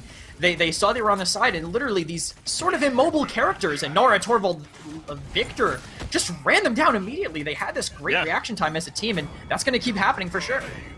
Well, the aggressive flank gets bunker busted there a little bit by the Victor. Skeppy finds the double to break through. Legacy gets the 3rd kill there as T-Mac falls. They do lose Emit, who falls on that Vivian, but everybody else has broken through. So finally, Pickled Pepper can start to get a little bit of work on this offense, get this payload moving, and try and break through some of these next few choke points for Flashpoint, because they were showing their aggressive zone is strong. And this Vivian's already back, too, even though dying a little bit earlier, already ready to move. It's going to be tough, I think, for Flashpoint to break through. Like, they have to keep doing this dive onto the Vivian, but Torvald and Damba are staring at her. How do you take her down without throwing away so many bodies? It's exactly as you said. That shielding coming through clutch, isn't it? There is no viable dive target for Flashpoint, it feels like right now, because Pickled Pepper are making such a strong wall for them, and then when they do pick a target, the shielding, the support, the healing is all there. Now they've already made it around this final choke point. Pickled Pepper have the Inara pushed forward to try and control a little bit of space, and Flashpoint are struggling to even move outside of their spawn. God, I guess all the lost TP on Torvald was worth it, because it seems to be working for Flashpoint. For Pickle Pepper right now, holding here. Look at this Hyper Beam! They're all stuck in the corner, but no one follows up at all. They just burn down Legacy. And this Vivian has been the target through a lot of this aggression from Flashpoint. The shielding has been strong, but occasionally they're able to make their way through and find that kill. Finally, T-Mac ends up falling. Emit's back on his way back out, so this is not over for Pickled Pepper. But if they get the win, it's going to have to happen during their overtime. The Inara a bit on her own over towards the white, but that's drawing a ton of attention. Pickled Pepper should be able to find the Vivian touch here for Emit as he makes his way back through. Recognizes he's got a little bit of trouble. The Zen heads back towards the back line, but so far Emit is comfortable. Up with the accursed arm, though, goes this Androxus. Good fire coming down from the top as Lin Sanity does get one kill, but Skeppy finds the other, and the payload is still right outside the front door. Skeppy comes right behind his Inara to put out the double kill, takes care of Lin and Dosa, make it a triple as he gets Vex as well. Of course, you drop some Emits as they get the successful conversion. Oh, the super late fear onto Jalen is brutal. The fear is just about to go out. Jalen thinks it's safe. He touches it, and he gets headshot from behind as he does the fear animation away. Perfect timing by Skeppy to refight when he did. And then Predator 5, even after a 15% nerf at the highest level, it's still working out. I mean, I was looking at his health bar when that Realm was fighting him, and it was literally unmoving. It was just going from 300 to 350 the whole time, and Realm Cauterize 1 doesn't do enough damage at all to get through that lifesteal, especially with a life rip buy to start. That doesn't really diminish that hard that quickly. He's practically back to pre-nerf levels already. Skeppy 13-1-5, caught full, stacked, and ready to roll. I haven't done as much Cat Paladins as you guys have, but I think if your Victors rocking a KDA like that, you're going to win a lot of your games. Has 3 members pinned down on Waterfall side, as once again, the flank is able to work for Flashpoint. This time, Vex comes to the backside and is able to take care of Emit, but Wonderful gets the return. But Vex now with the double, able to find 2 different kills here on this Lex to open things up a bit more. But the percent, again, still heavily favoring Pickled. If they can't deal with this Inara, then I don't know how much the flankers matter. Oh, that's so unfortunate. The Law getting walled off. He had to do it just 1 second earlier, trust in his teammates' damage, but he didn't. He didn't trust in his teammates' damage. Now they're stuck on the side with the Inara moving to the point, and I don't know if they can find a kill. It's all on this Zin. They do get the opening. Able to take care of Skeppy, but Emit gets the return kill as Fish Echo is the one that falls. He has to have his life traded out, and I don't think they recognize the Lex in the back just pumping damage into the Torvald, but he barely lives. The Inara continues to stand on the point, and Krez, this has kind of been my central point this whole time. They've got the damage, they can kill the Vivian, sure, but I don't know whose job it is to take care of Wonderful. I don't know who they can have to kill Wonderful. I think you just have to win the fight so fast that you can then turn and burn and have it not matter. But how do you do that into a Damba and a Torvald? There's just so much sustain in the early game. Not getting a single mid-fight cap means you're not getting those 300 bonus credits every time. They're just outpacing so hard, and you can see they want to outpace in aggression as well. Running them down, they're all stuck in the corner waiting for this barrage. And now this barrage has them stepping back, able to get one decent shot off with it. There is Skeppy, but now he's under some pressure. Fish Echo makes the way up there, but the rest of the squad made it work. Wonderful gets dosed up. Skeppy, before he died, was able to get the Andro, but Vex, as he's done all game, steps forward to get the trade. Now Legacy keeping the Inara healthy, trying to buy some time while the damage respawns and rejoins. They've still got Flashpoint pinned back, even without a lot of damage dealers. Mostly just the Vivian was carrying that load there for them, but Flashpoint has done enough to push them back out, Prez, and Pickled Pepper have to reset. I think the Torvald-Vivian pairing on the side was exactly what they needed, because yes, there was only one Vivian locking them down, but what happens if they send this into the Vivian? Torvald just nullifies him, and then he can't use any of his cooldowns, and he dies immediately. Like the null on the wrong, but Hyper Beam, you can't do that, you're not CC immune, and he just gives his life away. He does. That was great work there by Dosips to catch up, to allow T-Mac to find the double kill. Insanity gets another. That finally shuts down Wonderful, but still, Pickled Pepper were able to get so far forward so quickly, Krez, that there's still 50 seconds left for Pickled Pepper to work with on trying to find this retake, but now Flashpoint are entrenched in this aggressive zone. That's going to make life much harder for Pickled Pepper, but they're starting to fall back. Wonderful's doing enough to bunker bust this a bit and break them out. There's the seismic crash, and that shall stun Dosips. That means the ROM ends up falling. They lose. Wonderful forward. They trade their frontliners, but Emit has a plenty of damage. They can keep pushing through to find the secondary kill. Now these flankers are left without a frontline. And they trade tank for tank, but the sustain is there for Pickled Pepper, but all it does is make that fight go a little bit longer because they can't finish any of those kills. I think T-Mac on the Andro actually living on the right side was huge for them. Unfortunately, that great route from Jalen slowing them down right now. Look at this death ball on the cart. I was right about them having to play on top of each other, but you need to watch these angles. The nade body blocked. It saves Jalen for another second. And Skeppy's able to get that shot onto the Grover. That was critical. They also got the touch coming through from Wonderful as well on this Inara. So the overtime is ticking, and Skeppy going for the flank. Finds the Androxus, finds another one in the low health Fish Echo. This is huge from Skeppy to have been able to find this wraparound play. And now, with the Inara already there, the payload moving just barely, Dosups makes it back out of the line of sight so he can keep standing as well. But the barrage is back up. That crushes Dosups even on top of the payload. But can they find the conversion even with committing that ultimate? That was the only one they had. Pickled Pepper able to push it through, and 4-0 over Flashpoint. Krez, I did not expect that. That last fight, once it started, I think there was no stop. Died. They spent the whirlwind to heal him back up. There's two flankers on point. There's a Victor and a Vivian, uncontested behind the cart. There's no way you're living through that amount of damage. You can't even dive onto them. I'm actually shocked that Skeppy ended up doing better than Amit, but I think that Flashpoint thought the same thing I did. Oh, it's Victor on Jag. Vivian's the bigger threat. Focus her down. But when no one's looking at the Victor, he can get away with whatever he wants. It kind of reminds me of how Voldemort picked between Neville and Harry. I think that they picked for Skeppy to be the problem because they went for Vivian. Whichever one they didn't focus was going to be the one popping off. I'm not so sure. The barrage got a ton of value there as well, though, Krez. So I'm with you, and maybe the Victor being the one that was a big issue. 98,000 damage here in this game, and it was stuff like this. When they got stacked up, the barrage got too much value. And it was a quick one, too, to get 98,000 damage in a 4-0. Even if some of the timers ran down, that's not a long amount of time to get all that damage going, especially with a Vivian doing the same as well, and not even great health bars on them, but definitely farming the ROM. You can see his health bar, or at least the numbers over the replay little icon in the corner there. It's just so hard to kill him. Combine the healing from a Torb, the shielding with the Torb, to the lifesteal just latently in his kit. They just could not deal with him no matter how many people they threw at him. And, you know, this is why it's so important for me to check in with you and Gore and stuff before we come into these sets, because I was coming in riding high on Flashpoint, but you all reminded me of the strength of this Pickled Pepper roster. I think we saw it just now on this Jack Falls map. Maybe a little bit of that was this picks and bans where they were able to get Inara, Victor, and Vivian. That is so much frontline presence, and this Torbolt was there to sort of accentuate all that, but most of it was execution. Yeah, I think Pickled Pepper just had the teamwork to catch what Flashpoint were doing. Flashpoint, let's say Pickled Pepper weren't playing as together, right? That's a chaos composition that Flashpoint draft. They can just immediately dive on anybody who's alone, but they played closely together. They pounced on anybody who they needed to. Anyone who was isolated on the side of Pickled Pepper and never gave them really a chance outside of when the fights kind of broke down. We want to go to Bright Marsh, a really similar map. Flashpoint want to take them there even after kind of taking an L on another flat map with tight choke points. That's a good point. Flashpoint were the team that I think would have rather had that fight be a bit more spread out, that wanted to try and see if they could get those flankers into open space and win a lot of their ones, but they weren't afforded that opportunity. If they sent a flanker on their own, the Torvald suddenly meant that the Vivian was likely going to win that matchup, or at least leave them isolated out there too long for them to find a return kill. So now that we move on to Bright Marsh, here, I mean, a lot of the times you could end up in that same scenario. Do you expect any changes here, Krez, in the way the picks and bans are going to look?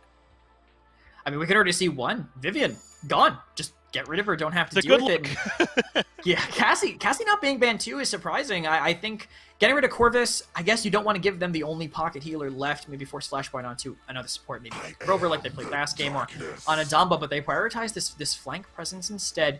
I don't think T-Mac did poorly last game. I just thought, how are you going to kill anything with that? You know, you have these three flankers. He's not able to be the one who commits the hardest. Lex has to go in. Zin has to go in. Andro played safe, did his damage, and I think did a good enough job to pick up again. You can go over those roofs, you can get into the back line, and there's ways that you can engage and start fights with Androxus. Well, I would be a bit worried about giving Wonderful this Inara pick again, and Pickled Pepper recognized its value, grabbing it right away. So now the question becomes, what do they pair alongside it? And with that Vivian off the board already, you grab this Victor. This is sort of the core of the combo that worked so well for them back in map number 1. And Pickled Pepper say, prove you can beat it here in map 2. I just want to mention, and I know that there hasn't been a lot of games, but Victor has a 58% pick rate and a 100% win rate. It hasn't been very many. This is specifically for North America. There hasn't been a ton of maps played, but I think that goes to show how strong a Victor can be if you don't have really the way to answer it. I think Andrew's a decent way to do it, and Torv, paired with them, Flashpoint, take it away. They don't want that double sustain tank on the side of Pickled Pepper again, but how much experience do Flashpoint have playing with it? Krez, that's exactly what I was thinking. I'm not even so sure that this is functioning as a pick so much as it is functioning as a third ban for Flashpoint right now, just trying to keep this out of Pickled Pepper's hands. But that's sort of the thing. I mean, even if maybe they don't have that 100% comfort with it, I think it was core enough to that strategy they were working last game that taking it away has a ton of value. I agree, and I'm excited to see the Lex being picked up against it. One thing that I've heard is that Discovery Lex on these flat maps can be pretty strong with the recent changes to it. The mark is now on a 6-second rotating timer, and if you get the right person, if you get lucky on the slot machine that is the Retribution on Lex, you can get 50% lifesteal on the target that you need to have it up. Put that on a tank, dive them. How are they killing you at the start of the game? They're just not. They gotta hope that Torv is enough to keep him alive through that Lex, because otherwise he's going to out-sustain you. Well, Flashpoint pick up this Fernando, and if the Torvald is played similarly to how we saw back on Jag Falls, then the Fernando is largely going to be handling those tank duties kind of by himself. They do have the Cassie paired alongside it to provide plenty of that backline damage, though. They'll need Dumba to sort of amplify that sustain that's going to be coming out from the shielding from Torvald there as well. But now with this con for Pickle Pepper, they have got quite the scary composition locked in. Yeah, I like the extra bit of hit scan pressure. Vortex Grip not as strong anymore, but maybe they still run it. Maybe they do it just to stop the Androxus, or at least just cancel the Nando shield. Potential value there, but I think Flashpoint could just poke him out. Keep Nando away from the con, and you might be able to win the poke war. Maybe that'll be the idea. Wear them down slowly here from Flashpoint and Pickle Pepper. Perhaps surprisingly, map 1 goes handily over to Pickle Pepper, so I think Flashpoint here on Bright Marsh have a little bit to prove. Remember, they came into this 0-1, I believe, as well, so they need to get some momentum going for an otherwise strong roster. Here on Bright Marsh, could this potentially be the answer here, Kresnik? We're about to get a little bit more information, though, into exactly how this game's going to break down.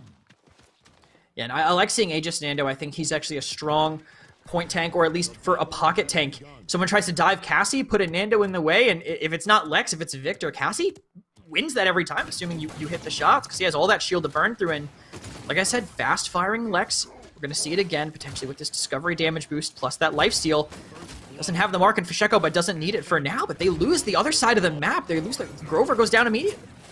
Yeah, T-Mac able to get that early pick. They needed that one, especially with their Cassie under pressure of the opposite side. But even still, Pickled Pepper, again, with this Inara, are the ones building up that percentage first. Fish Echo does eventually end up falling to Legacy, who was one of the ones chasing him out. T-Mac in the duel up against the Lex, but loses when Skeppy comes in to provide some additional support. It's 51% now on that midpoint for Pickled Pepper, and that's 3 quick ones coming in for the red side team. They've got complete mid control, and I think Flashpoint might have already lost this mid fight.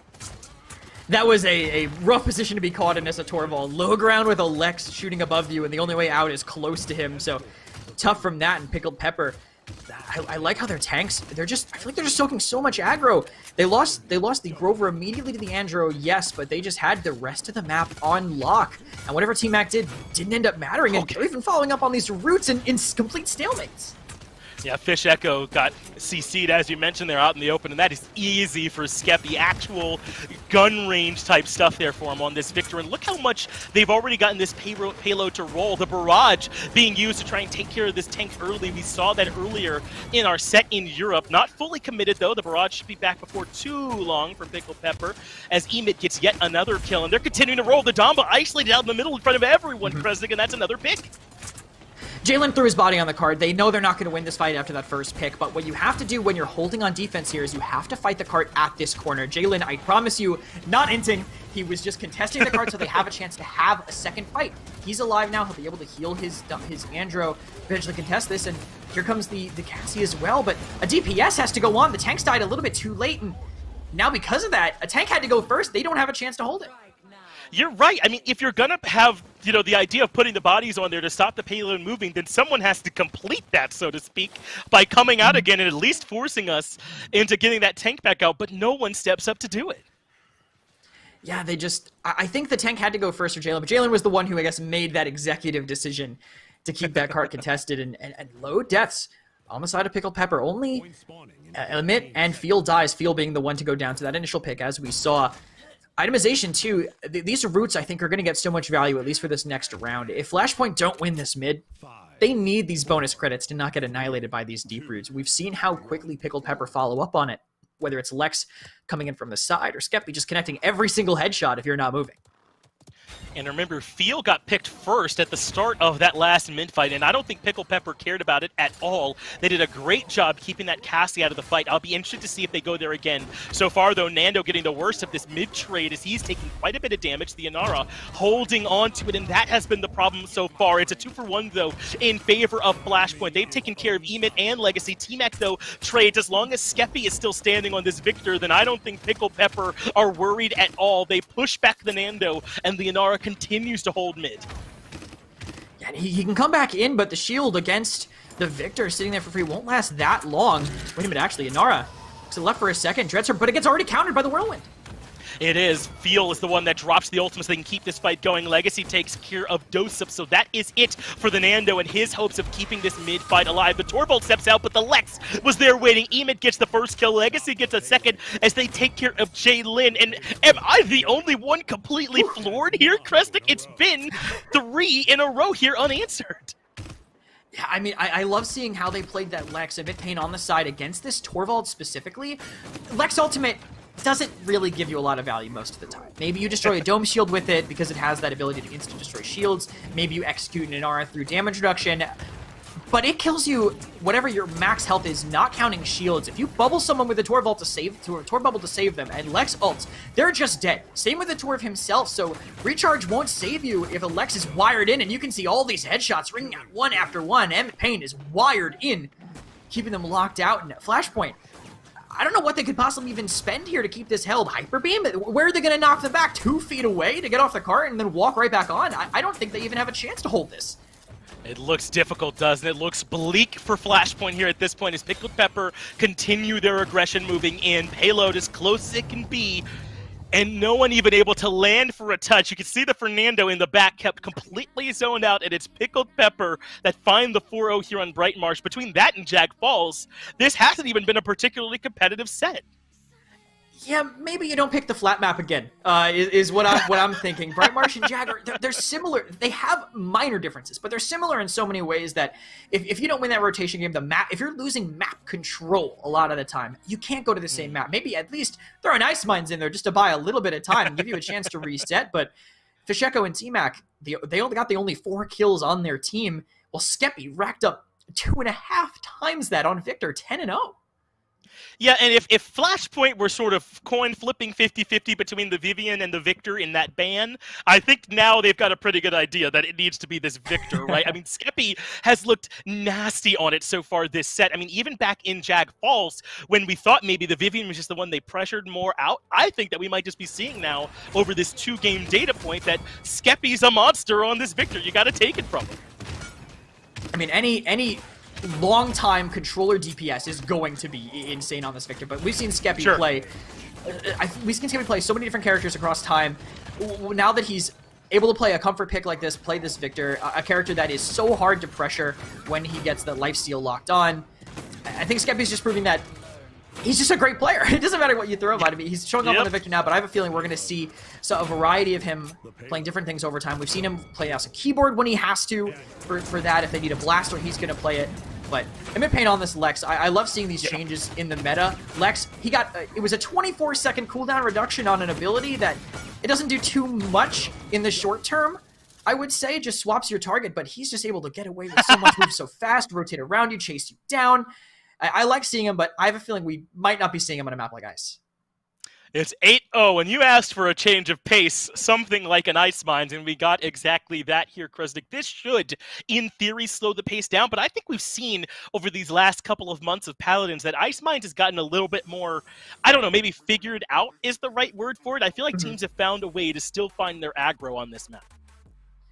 Yeah, teams have figured out a little bit more about, I think, how to actually cap it, and it depends on the backlines, I think, that are sitting up there. If you manage to keep them away from a sniper, or if you get an early pick on a backline when they try to push forward too early, as long as you don't have them sitting in that free fire spawn door, you can get it in for sure. Pickled Pepper, though, speaking of backlines, they get rid of the Shah again. They want to be able to play their flankers and not have this kind of free counter in that 1300 damage cripple arrow. They're going to take that out alongside the Terminus, who obviously gets some increased value here on Ice Mines with that Reanimate. And I like this adjustment from Flashpoint, taking the Vivian and the Victor off the table this time. And I assume Skeppy will still be able to play pretty well on whatever he ends up taking, but at least make him show you, I think, for some mental comfort at some point. At least make him prove it. Yeah, and he's going to have to with them both taken out, and maybe it'll just be Genos for it. Maybe he just wants to keep a full auto hit scan, but Pocket Pick picked up for them, getting this damage boost. It pairs well with the Torvald if they want it, and Flashpoint take away this central tank that if they try to play a dive style, the Inara will just free cap in the back and force Pickled Pepper to make a decision that they might not want to have to make. And I feel like this is Flashpoint making every adjustment possible to the map that we're on here with Ice Mine. That's a different map that we're on here now, to banning away the Victor, the Vivian, to taking that Inara away from Wonderful, who's gotten to play it every game so far, and now getting this Corvus in response to the Genos. So now those two healers kind of separated to their teams. I think this is the best Flashpoint have looked so far throughout these first two picks. Yeah, Inara Corvus, great sustain pick, also great to pair with any flankers as well. But Pickled Pepper, they want to match that sustain, so they get this Grover that brings the CC, it brings the extra healing, it has some poke as well if you keep your distance from it. But they pair it with a kind of aggressive damage dealer, not going to benefit as much from the Grover, but if you get that Yomi, pair that with the damage boost from Genos, he's going to be heavy swinging for 977. That's going to be hard. If you want a death ball, if they end up with a death ball comp, that Yomi is going to tear them apart. Whoa. Tiberius ends up getting locked in here for Flashpoint. I think this makes some sense. We see Tiberius get a ton of value on Ice Mines with all these areas where he's able to get a ton of extra bouts damage in there. But how are you feeling about how Tiberius looks right now? I think he's great on Ice Mines. You can get a lot of bounces around corners and catch people inside windows. He's also pretty solid into the aggressive play. The Heavy Blade slows for an ungodly amount. It's 50% for about 4 seconds, and you can reset it if you're running Predatory Instinct. So if they want to push, they have to deal with walking through mud for, on average, like 6 or 7 seconds.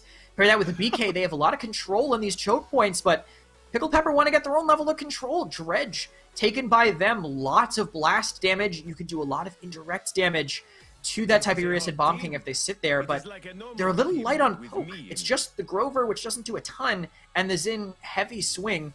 Flashpoint might just be able to play their distance and win on the back of this Tiberius alone. Yeah, I would not be surprised if they could. I mean, even maybe Bomb King in the right spots could find some decent damage from an area that Pickled Pepper might have a hard time trying to match. Now this Pip comes in, a little bit of extra healing, and obviously this Evil Mojo provides a ton of control. If they need to try and get through this Fernando in a hurry, then I don't know what's much better than that. Yeah, I think the Pip, this is a great time for it. Normally, right now, you'd be worried about it if you see a Pip get locked in when all the hit scans going on, but look on the other side. Genos, not going to make too much of a difference into this Pip. Great ultimate, great support healing, another AoE slow, so that if Pickled Pepper want to get aggressive again, they're going to have to wade through some mud. This is going to be difficult here for Pickled Pepper. Ice Mine slows the pace down enough as it is, but now when you add in Flashpoint, have drafted quite a bit of control that I think will be in for a very interesting map 3 here. Remember Flashpoint, the one with their backs against the walls. They have to show us that these adjustments, the Vivian, the Victor taken away, the Inara taken away, are going to be enough for them to at least look toe-to-toe here up against Pickled Pepper, who have been 8-0 up until this point. Yeah, I think having this extra bit of sustain could help significantly, and also just having a good Ice Mines draft in general, but I really hope they stick with Hurl. I was saying that they had no poke at first, because a lot of dredges kind of just stick with Scuttle on this map, and choose to not have an infinite Leon presence whenever they want, but he will be sticking with it. He'll have the ability to cleave through their team if they try to sit on top of each other, heal himself for quite a bit, and get some good zone. Leaning a little more towards Pickled Pepper now, but I feel like the ultimates that come in from Flashpoint, if Pepper don't get the answers in time, if the Immortal from the Nando isn't huge when they come in, they might not be able to stop it. Vex already showing, I think, some of the strength here of Tiberius, as he is the one that maintains control of this sort of high ground positioning, if you want to call it that, here on Ice Mines. The Inara out onto the point for Flashpoint this time, the same way Wonderful was doing it for Pickled Pepper, as a lot of Pickled Pepper don't seem to be able to move forward, and I think we're going to see a lot more of this, Krez, where Vex is just keeping them locked down. They just didn't have a way to get into him. I mean, maybe they send the Xin in, but they have so much control on the other sides, they can't really do it. I'm just going to keep running forward. These double blasters. We're going to walk through, and Vex 30 on the Tiberius, something I never thought I'd say, but he's opening up so much room for Flashpoint. Yeah, I mean, it was technically still in the mid-fight, if you want to call it that. Flashpoint get the capture, but they're already pushed forward into an aggressive offense to allow this payroll to roll forward and deny Pickle Pepper control of what is normally a pretty advantageous position for the defense. Not bad here at all for Flashpoint. A lot of the times we talk about, you know, how does your offense look on the back of that mid-fight win, and right now for Flashpoint it's looking pretty good. Yeah, I think they smartly back up. They know they didn't have that angle, so wait for something to break through. I'd love to see a combo maybe, pair something with Blade Dance, but this Tiberius Assault, this Blade Dance, what are they going to get? It's double support on the other side. The blade attacks don't cauterize unless he's able to catch him out with something else. He can't really do anything with it. And there he goes. Immediately killed before he can even touch the ground. We were wondering how much value you'd be able to get out of him. I guess Skeppy gave us our answer. Not a whole lot, exactly. Pickle Pepper do a great job stuffing that one and holding them here at this next checkpoint. I might have gotten a bit ahead of myself lauding this offense on the back of the mid-win for Flashpoint, as they have gotten significantly stalled. And I think we're seeing a lot more dredge value in this exact point where he's able to keep them zoned out. Now Fish Echo falls before they can even get around the corner. Lynn's Sanity as well. When everyone's clumped up, you're going to get so much out of these harpoons and these big axes, too, from the Grover. You can aim them above obstacles. The hitbox is just big enough to sometimes catch people that are hiding behind it. Pickle Pepper, though, they want more. They want to find something on this defense. Bomb King alone won't be able to slow them down, and unfortunate by Fish thinking he could take that 1v2, so the stagger continues, but at the very least, no one else on Flashpoint is really contesting this. They have Skeppy looking for a potential back-cap just in case, also able to warp forward whenever he wants, but they're all turning around to look at Skeppy warping in, and Wonderful's left completely alone behind a tree and goes down to that. And that's going to hurt a lot, really, if you're Pickle Pepper losing Wonderful in that spot. That's going to allow Flashpoint to start stepping a little bit further forward when perhaps that could have been held a little bit longer by Pickle Pepper. Another one coming out is this time it's Feel that gets dropped, and Vex continually showing the strength of this Tiberius even from long range, especially from long range as Skeppy gets the return kill on the Fish Echo. 15 seconds left on Ice Mines. It's going to be hard to get this cap done in OT, so it might just be a question of how much Pickle Pepper can get out of Flashpoint here in this defense.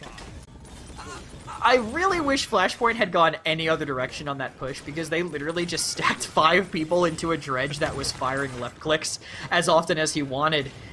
They didn't need to bleed that many people, but look at this. They're actually just going to give it up completely. They want to hold on to it, or else they don't want to even feel tempted to press E. So they're just going to give that to Pickled Pepper. They think their ultimates are going to be strong enough, and honestly, they might be right. Evil Mojo, so good at deleting people if they can catch him when the Nando doesn't have Immortal. Blade Dance with setup can work. They just have to find a way to get that setup initially. Glad we got to see that replay of the Blade Dance attempt. Now Vex knows better and will only use it for either mobility or to follow up on maybe a seismic crash. But this has been a much better fight from Flashpoint here so far, hasn't it? I mean, it has to be a much better improvement because they hadn't scored yet until now. So they did get that first mid-fight win, and now they need to be able to find a way to chain that together. As you said, when they come into this fight with 10 ultimates available, I mean, I think that's probably got to favor Flashpoint. Yeah, I think they have the more impactful ultimates, but it is really a lot on Wonderful and Skeppy. They both have great counter engagement ultimates. You can catch the Bomb King in a way where he can't evade the Kraken.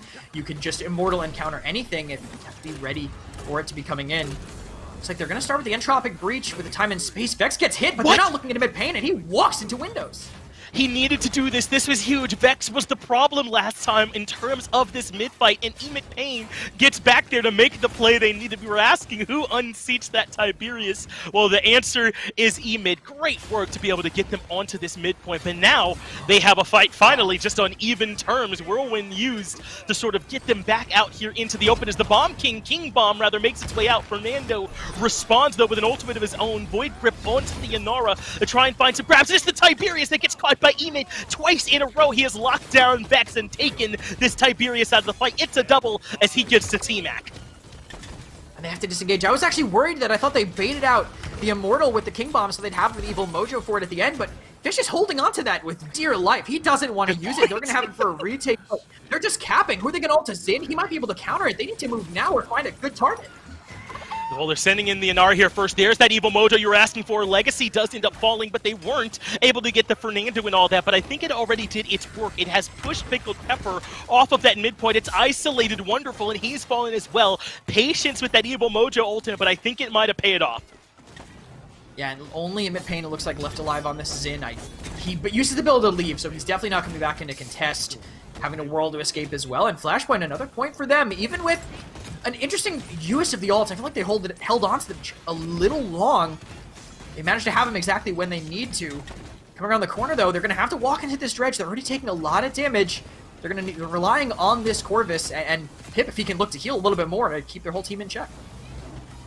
Flashpoint stalled here last time, if you all will remember in chat that they barely got the payload beyond this point. Looks like things are going to look a lot better here as T-Mac able to find essentially this opening pick onto Emit, make it a doubles, he gets Legacy Vex, able to find Feel as well, so they will get this payload rumbling right on down with a 4-for-1 with Wonderful falling as well. Maybe another one as Skeppy low 2, much better offense this time around for Flashpoint. Interesting Kraken by Skeppy at the very last second. It just hits Doe for about half his health, sends him flying back. Honestly, all that did was give Jalen more ult charge. It just let him heal up, get a little bit of ult, and maybe make this hold a little bit harder for them right now. Time and space, it catches Vex, but he lives. He has just enough health to go through it and gets pocketed by the Corvus to keep fighting. That is huge. They really would have liked it. That ultimate could have taken care of Vex right away, but somehow he's able to wiggle and worm his way out of there. But still, we have seen pushes stall on this last choke point plenty of times before here, Kresnik. So if you're Pickled Pepper with a couple of ultimates in the back pocket, maybe you feel confident, but Vex gets the kill onto Emit. Now they come storming through, even bringing the Bomb King as well. But some damage from the backline is stopping this push from being as strong as it could have been. The BK has moved his way out, but takes too much damage. Fish Echo takes care of Wonderful in the payload, continuing to roll. Nothing that Feel could do by himself, and Flashpoint able to find the conversion. And they spent a lot for that on both sides, actually. Immortal, Whirlwind, both used with Entropic Breach, Evil Mojo, and Seismic Crash coming out for Flashpoint. But the best counter to what's remaining, the King Bomb and the Blade Dance, but again, double healer makes that so hard to actually utilize properly.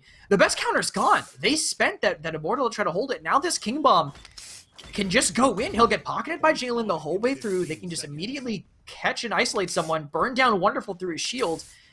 This is looking good for Flashpoint. Ult-wise, Fish will charge that pretty quickly. I think Pickled Pepper, if they find an early pick with some dredge damage, maybe sink a left click and a harpoon so they don't see it coming, they could play off of that. But again, this map is all about ultimates, and I think Flashpoint have the resources left to just take it away. T-Mac is the one to sort of keep your eye on here as Vex makes it to a strong position. This time he's keeping his eye out for that Xin making a rotation over. Certainly did, but Vex is a little bit more wary for it this time around. Has some backup as well with this Pip here, and that is going to force that member back. The mid-fight continues just as strong, but Emit's able to get up and lock down Fish Echo. T-Mac gets the kill onto Skeppy there with the ultimate, and Vex is into the back line, but ends up getting locked down. Legacy had the kill, so this might have slightly favored Pickled Pepper, but still, that Anora standing strong on the point. I don't know what Vex was doing at the very end. I mean, he was doing the damage that he needed to, but he could have done the right click and cancel on the roof, but he kept doing the left click, staying vulnerable the whole time. Look at this though, T-Mac, he thinks they can keep going. He makes a little bit of room, but actually just enough to distract for Fish to follow up on Legacy, and no one at Pickled Pepper is willing to touch the point. Maybe they're just so used to having an Anora, they're just ignoring it and letting Flashpoint sit pretty on this 45%. You know, it's interesting. They got rid of Wonderful early on. I think that was why Flashpoint felt they could keep pushing, but Emit gets this kill on the Fish Echo. Skeppy has moved up and found a way to control this area outside of Barn, but the Anora is a little bit too strong for that, stepping forward, and Vex got the return frag onto Emit. 70% now for Pickled Pepper as they have gotten Wonderful back out and established, but there's the Seismic Crash, but it's answered back by the Whirlwind. Good work from the Grover being ready on that ultimate, 78%, but Dosips is pushing back Wonderful, regaining control. So this might be back in control of Flashpoint. That Entropic Breach by Jalen was perfect to split them, but this Nando low has to move back in, and I think Skeppy might be getting isolated here too. Not a lot of time left, and Doe wants this pick. That's great work from him to step up and take care of Skeppy. T-Mac gets a kill as well, so does Vex, and these mid-fights have been all Flashpoint so far. That's the big difference maker here, is this Anara. Flashpoint able to get Ice Mines and bring this set back to a 2-1. And for me, I was worried about how different Skeppy and the rest of the backline would look, but I think Wonderful was the one who looked a lot worse without the Anara. Yeah, I think on that Nando, he was getting bullied out pretty hard. by the DPS on their side. I think it's kind of hard into a Tiberius, though, because Nando, you put up your shield, suddenly Agreed. you get heavy bladed, they pull it back, you're moving so slow. He's not running any dire need, so that shield slow combines with the heavy blade slow. And you can't really make a lot of room, and he needed that Immortal in those last fights, ended up using it to potentially hold a point, and that's most of Nando's utility on Ice Mines just out the window. An impressive bounce back, though, from Flashpoint. They really needed it, too. I mean, obviously, aside from the 2-0 where they literally have to win, I got to think for the mental, that's going to help them. Now that they know that there's a couple of key pieces they can take away from this Pickled Pepper team and make him look at least a little bit more mortal, because the 8-0 had to have been weighing on their minds, and Vex was a big part of it on this Tiberius, man. The long-range bounce damage was too tough for Pickled Pepper to answer. Yeah, Tiberius on this map is fantastic, being able to be so mobile, use Blade Dance. You can cross basically the entire map in an instant. We've seen Tiberiuses that are forward zoning in the tunnel go all the way back to their spawn to deny backcaps. And there again, that heavy blade, big hitbox, big slow, you can get a lot out of it, and you could just see how hard Vex was bullying Wonderful, I think, all game. He was. I think you were so right to highlight. I mean, I'm highlighting the Tiberius, but it's the Tiberius into the Fernando in particular that made problems for him. Normally, you know, the cooldown on the shield, having that up more often, is part of what made Fernando so strong, but this Tiberius is able to get right past it. But is that going to be the same case here on Stone Keep? This feels a little bit more to me like an area perhaps where Pickled Pepper can work. If they can get this Inara back, have her on that point, and then maybe win some of them keep fights, then they're right back in it. And their first pick, too, so Vivian, Victor, and Inara can't all be denied by Flashpoint unless, you know, they ban one away from themselves if they decide to go that route, but I have a feeling they're not going to. The respect ban. Vex is Tiberius. We don't want to see that anymore, even on Stone Keep. Take that away from them, and Flashpoint respond with the respect of their own. Skeppy's Victor, too much for us to handle on a map where it's been good even when Victor was bad in the meta, so get rid of it, force Pickled Pepper to ban out a Bomb King, and looks like Inara could be on the table for Pickled Pepper. I wouldn't be surprised if they lock you, but I just love the way that this has changed. This started off with, hey, let's get rid of these backline supports and healers and maybe ban some of the tanks, and now it's just like, no, we can't deal with these damage dealers. Get the Victors, the Vivians, the BKs, and the Tiberius is out of here, and Pickled Pepper go with the Genos instead. I mean, I'd be very surprised if Flashpoint don't grab the Inara. Yeah, especially paired with the Corvus. That's how they started their draft at Ice Mines, and it's not bad on any map. I mean, pair Corvus with an Inara, he can pocket her. If you heal someone with a mark, you get a 1-second cooldown reduction on your heal. So in dire straits, you're just going to be pumping heals into that Inara. But Androxus instead, prioritize that hit scan flanker. Give that up to Pickled Pepper. But some people say that Genos and Inara don't really mix. I think they can. I think it's all about how good the Inara is, and Pickled Pepper seem to agree. Wonderful, performed so well on this Inara. Who needs a pocket heal? He'll win the trade on point with that extra damage, and he'll make you look silly while he does it.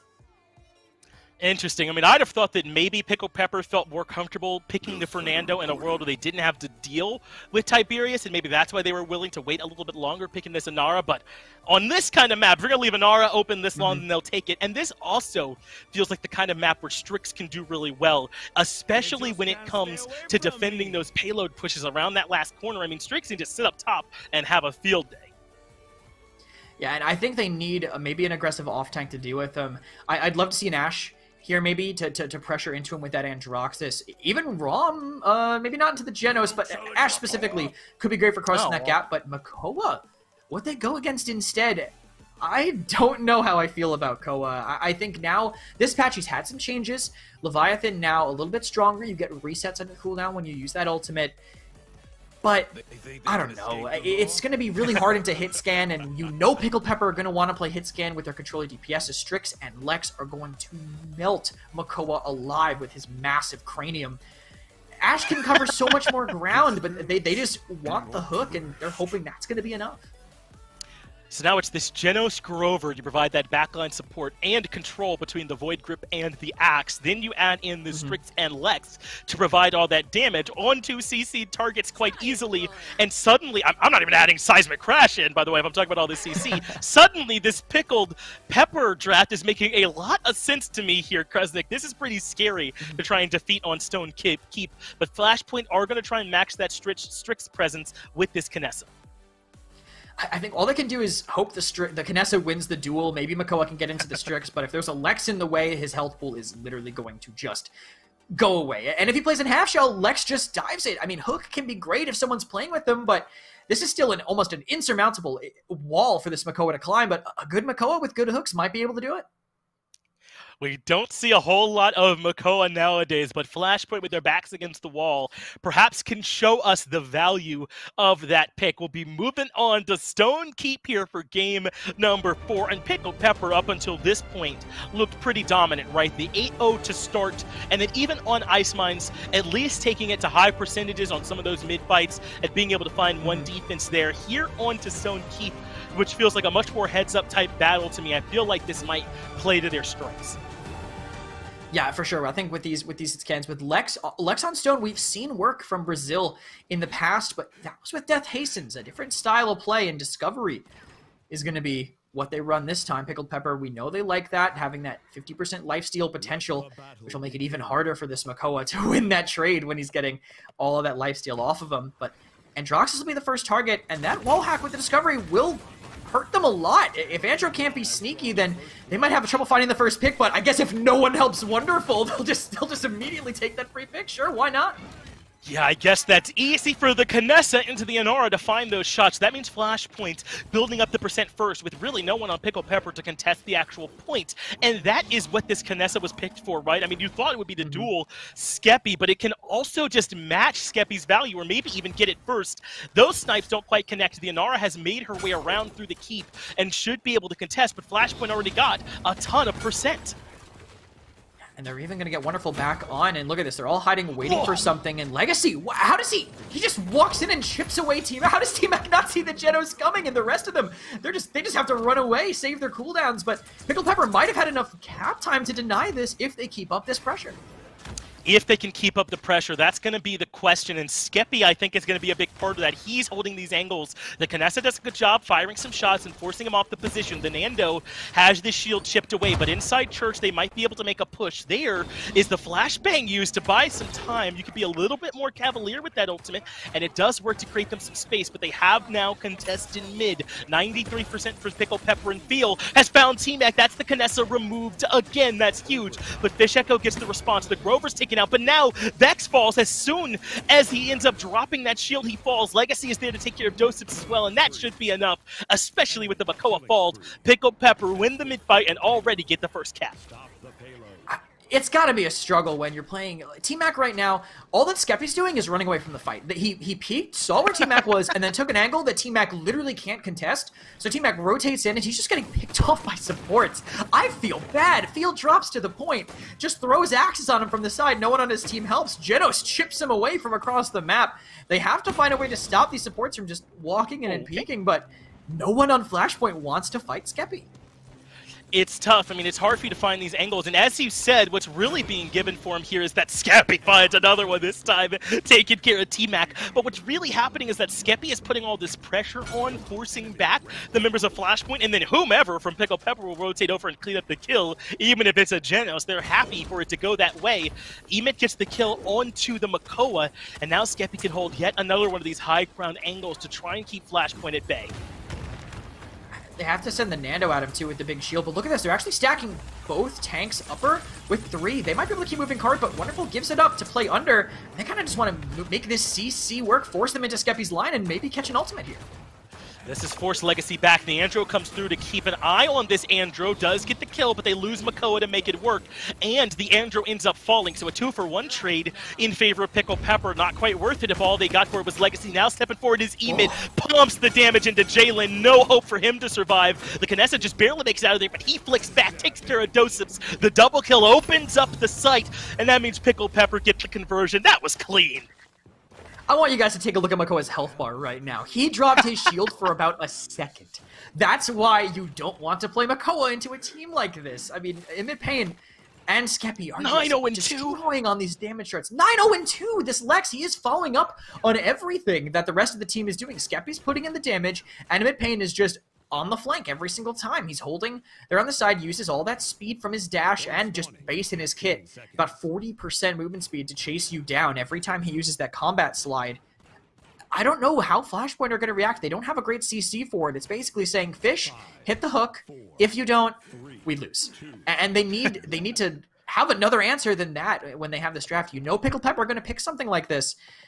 Maybe they ban the Genos. I know they gave up the Genos too. I don't know. It's so hard for them. But again, it's still a skill matchup if Fish can connect some hooks. It's a full keep fight here this time.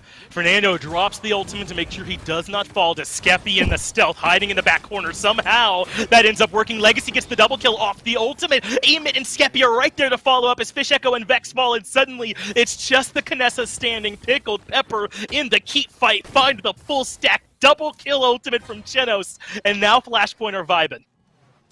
I mean, Skeppy just no-scopes Fish Echo point blank twice in a row. That's brutal. Fish right next to him, looking for him so much, but stealth up. They're finally trying to re-engage, but T-Mac gets flashed immediately. Okay. That's one of the best flashbangs I've ever seen.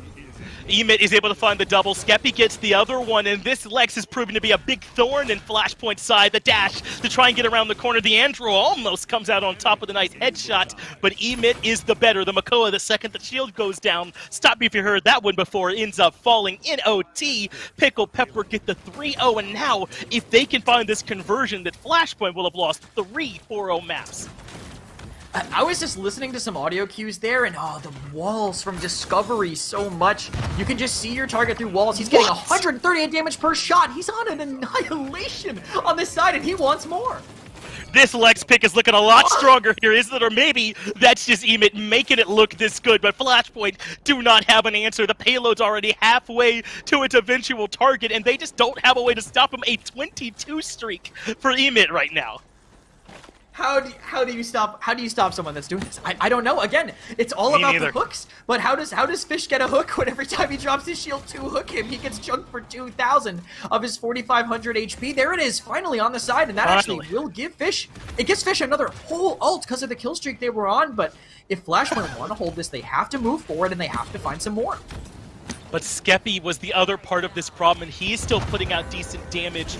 Up into the air goes Vex, though. He's going to drop the Accursed Arm to try and keep them pushed back. But Pickle Pepper don't step out to it. They've kept everyone else alive so far. Fish Echo knows he's got Skeppy dead to rights. Gets up to him, gets the kill, and might even cost him his life, but it's well worth it as they finally unseat that duo in the backline, Skeppy and also the Lex. But there's still plenty of time for Pickle Pepper to re-siege. And Fish Echo making a lot of room on this Makoa now. I guess the pick might be paying off, but again, hit scans are your worst enemy. He has to leave immediately once he sees Skeppy because he can't get that healing back in time. They have this double healer, so their sustain can be good. If they want to push forward and just do this little war of attrition with the sniper, they can, but Jalen might be caught out. Finally, backs up. They're contesting on the side. I don't know how much longer they can do that. Able to make it out of there just barely. I think that the fear of being in Skeppy's sightline was just re-put back into them. Wonderful's back onto the actual payload, so this push certainly can still work. Stepping forward and using the wall to try and isolate the Fernando, but just barely able to slip his way back through there. Lex has recognized there's 2 members out. Void Grip has caught the Makoa, just barely able to survive is he, but Emit nearly got the kill on him as well. Skeppy falls though to Vex on the Andrew, who gets to him in the back line, but the Makoa tried to go to safety, but Emit was waiting, gets the kill, so it's 1 for 1. No control on the right side. I think that's one of the biggest problems right now is they can just go there, whether it's Skeppy, whether it's Emit Pain, they're going to be poking them down so hard. And look at this Nando, 4-second shield, but he's still not getting it fast enough to live through all these hit scans. Yeah, somehow no control might be an understatement. I mean, Emit's just chilling over there. He has set up a tent and chilling. No one can push him out of there. Skeppy's back now. He's got the double kill whirlwind used by the Grover, and that's allowing the team to push forward.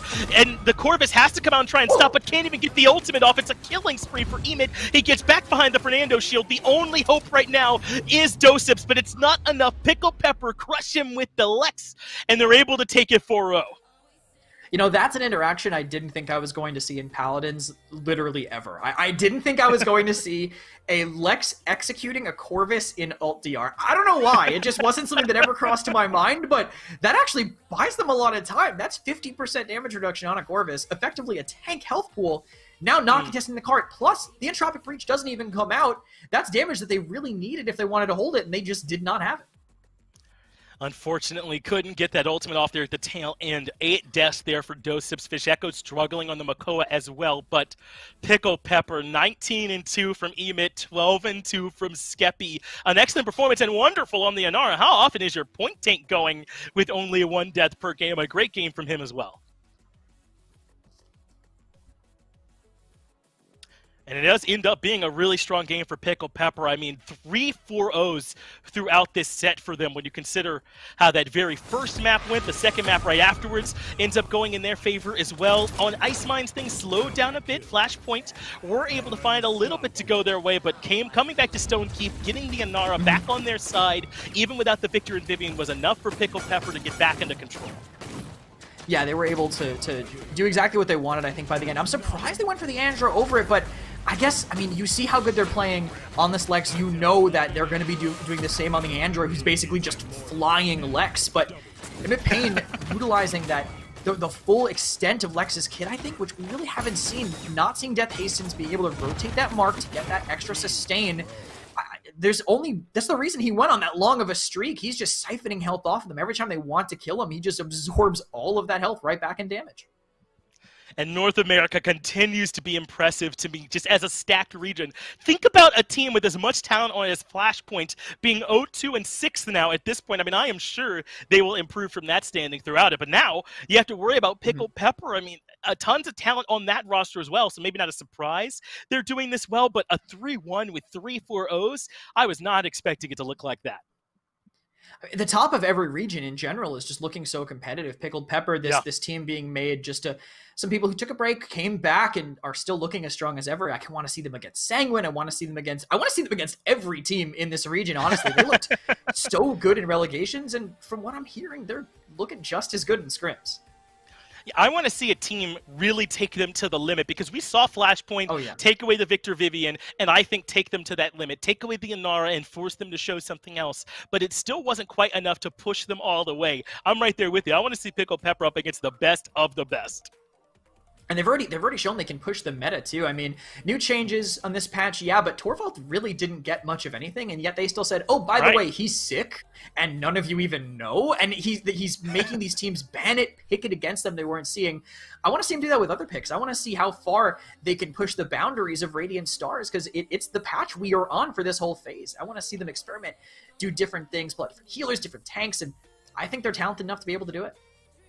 What it sounds like to me right now is you cannot afford to miss a single set of Paladin's action, because something crazy that you didn't even know was strong might get brought out. That's going to do it here for us today, though. Another broadcast obviously going to be happening tomorrow. We will be there with you to bring you plenty more Paladins, so make sure you check back in for that. Until then, though, thanks for watching. We'll see you next time. I can be a weapon.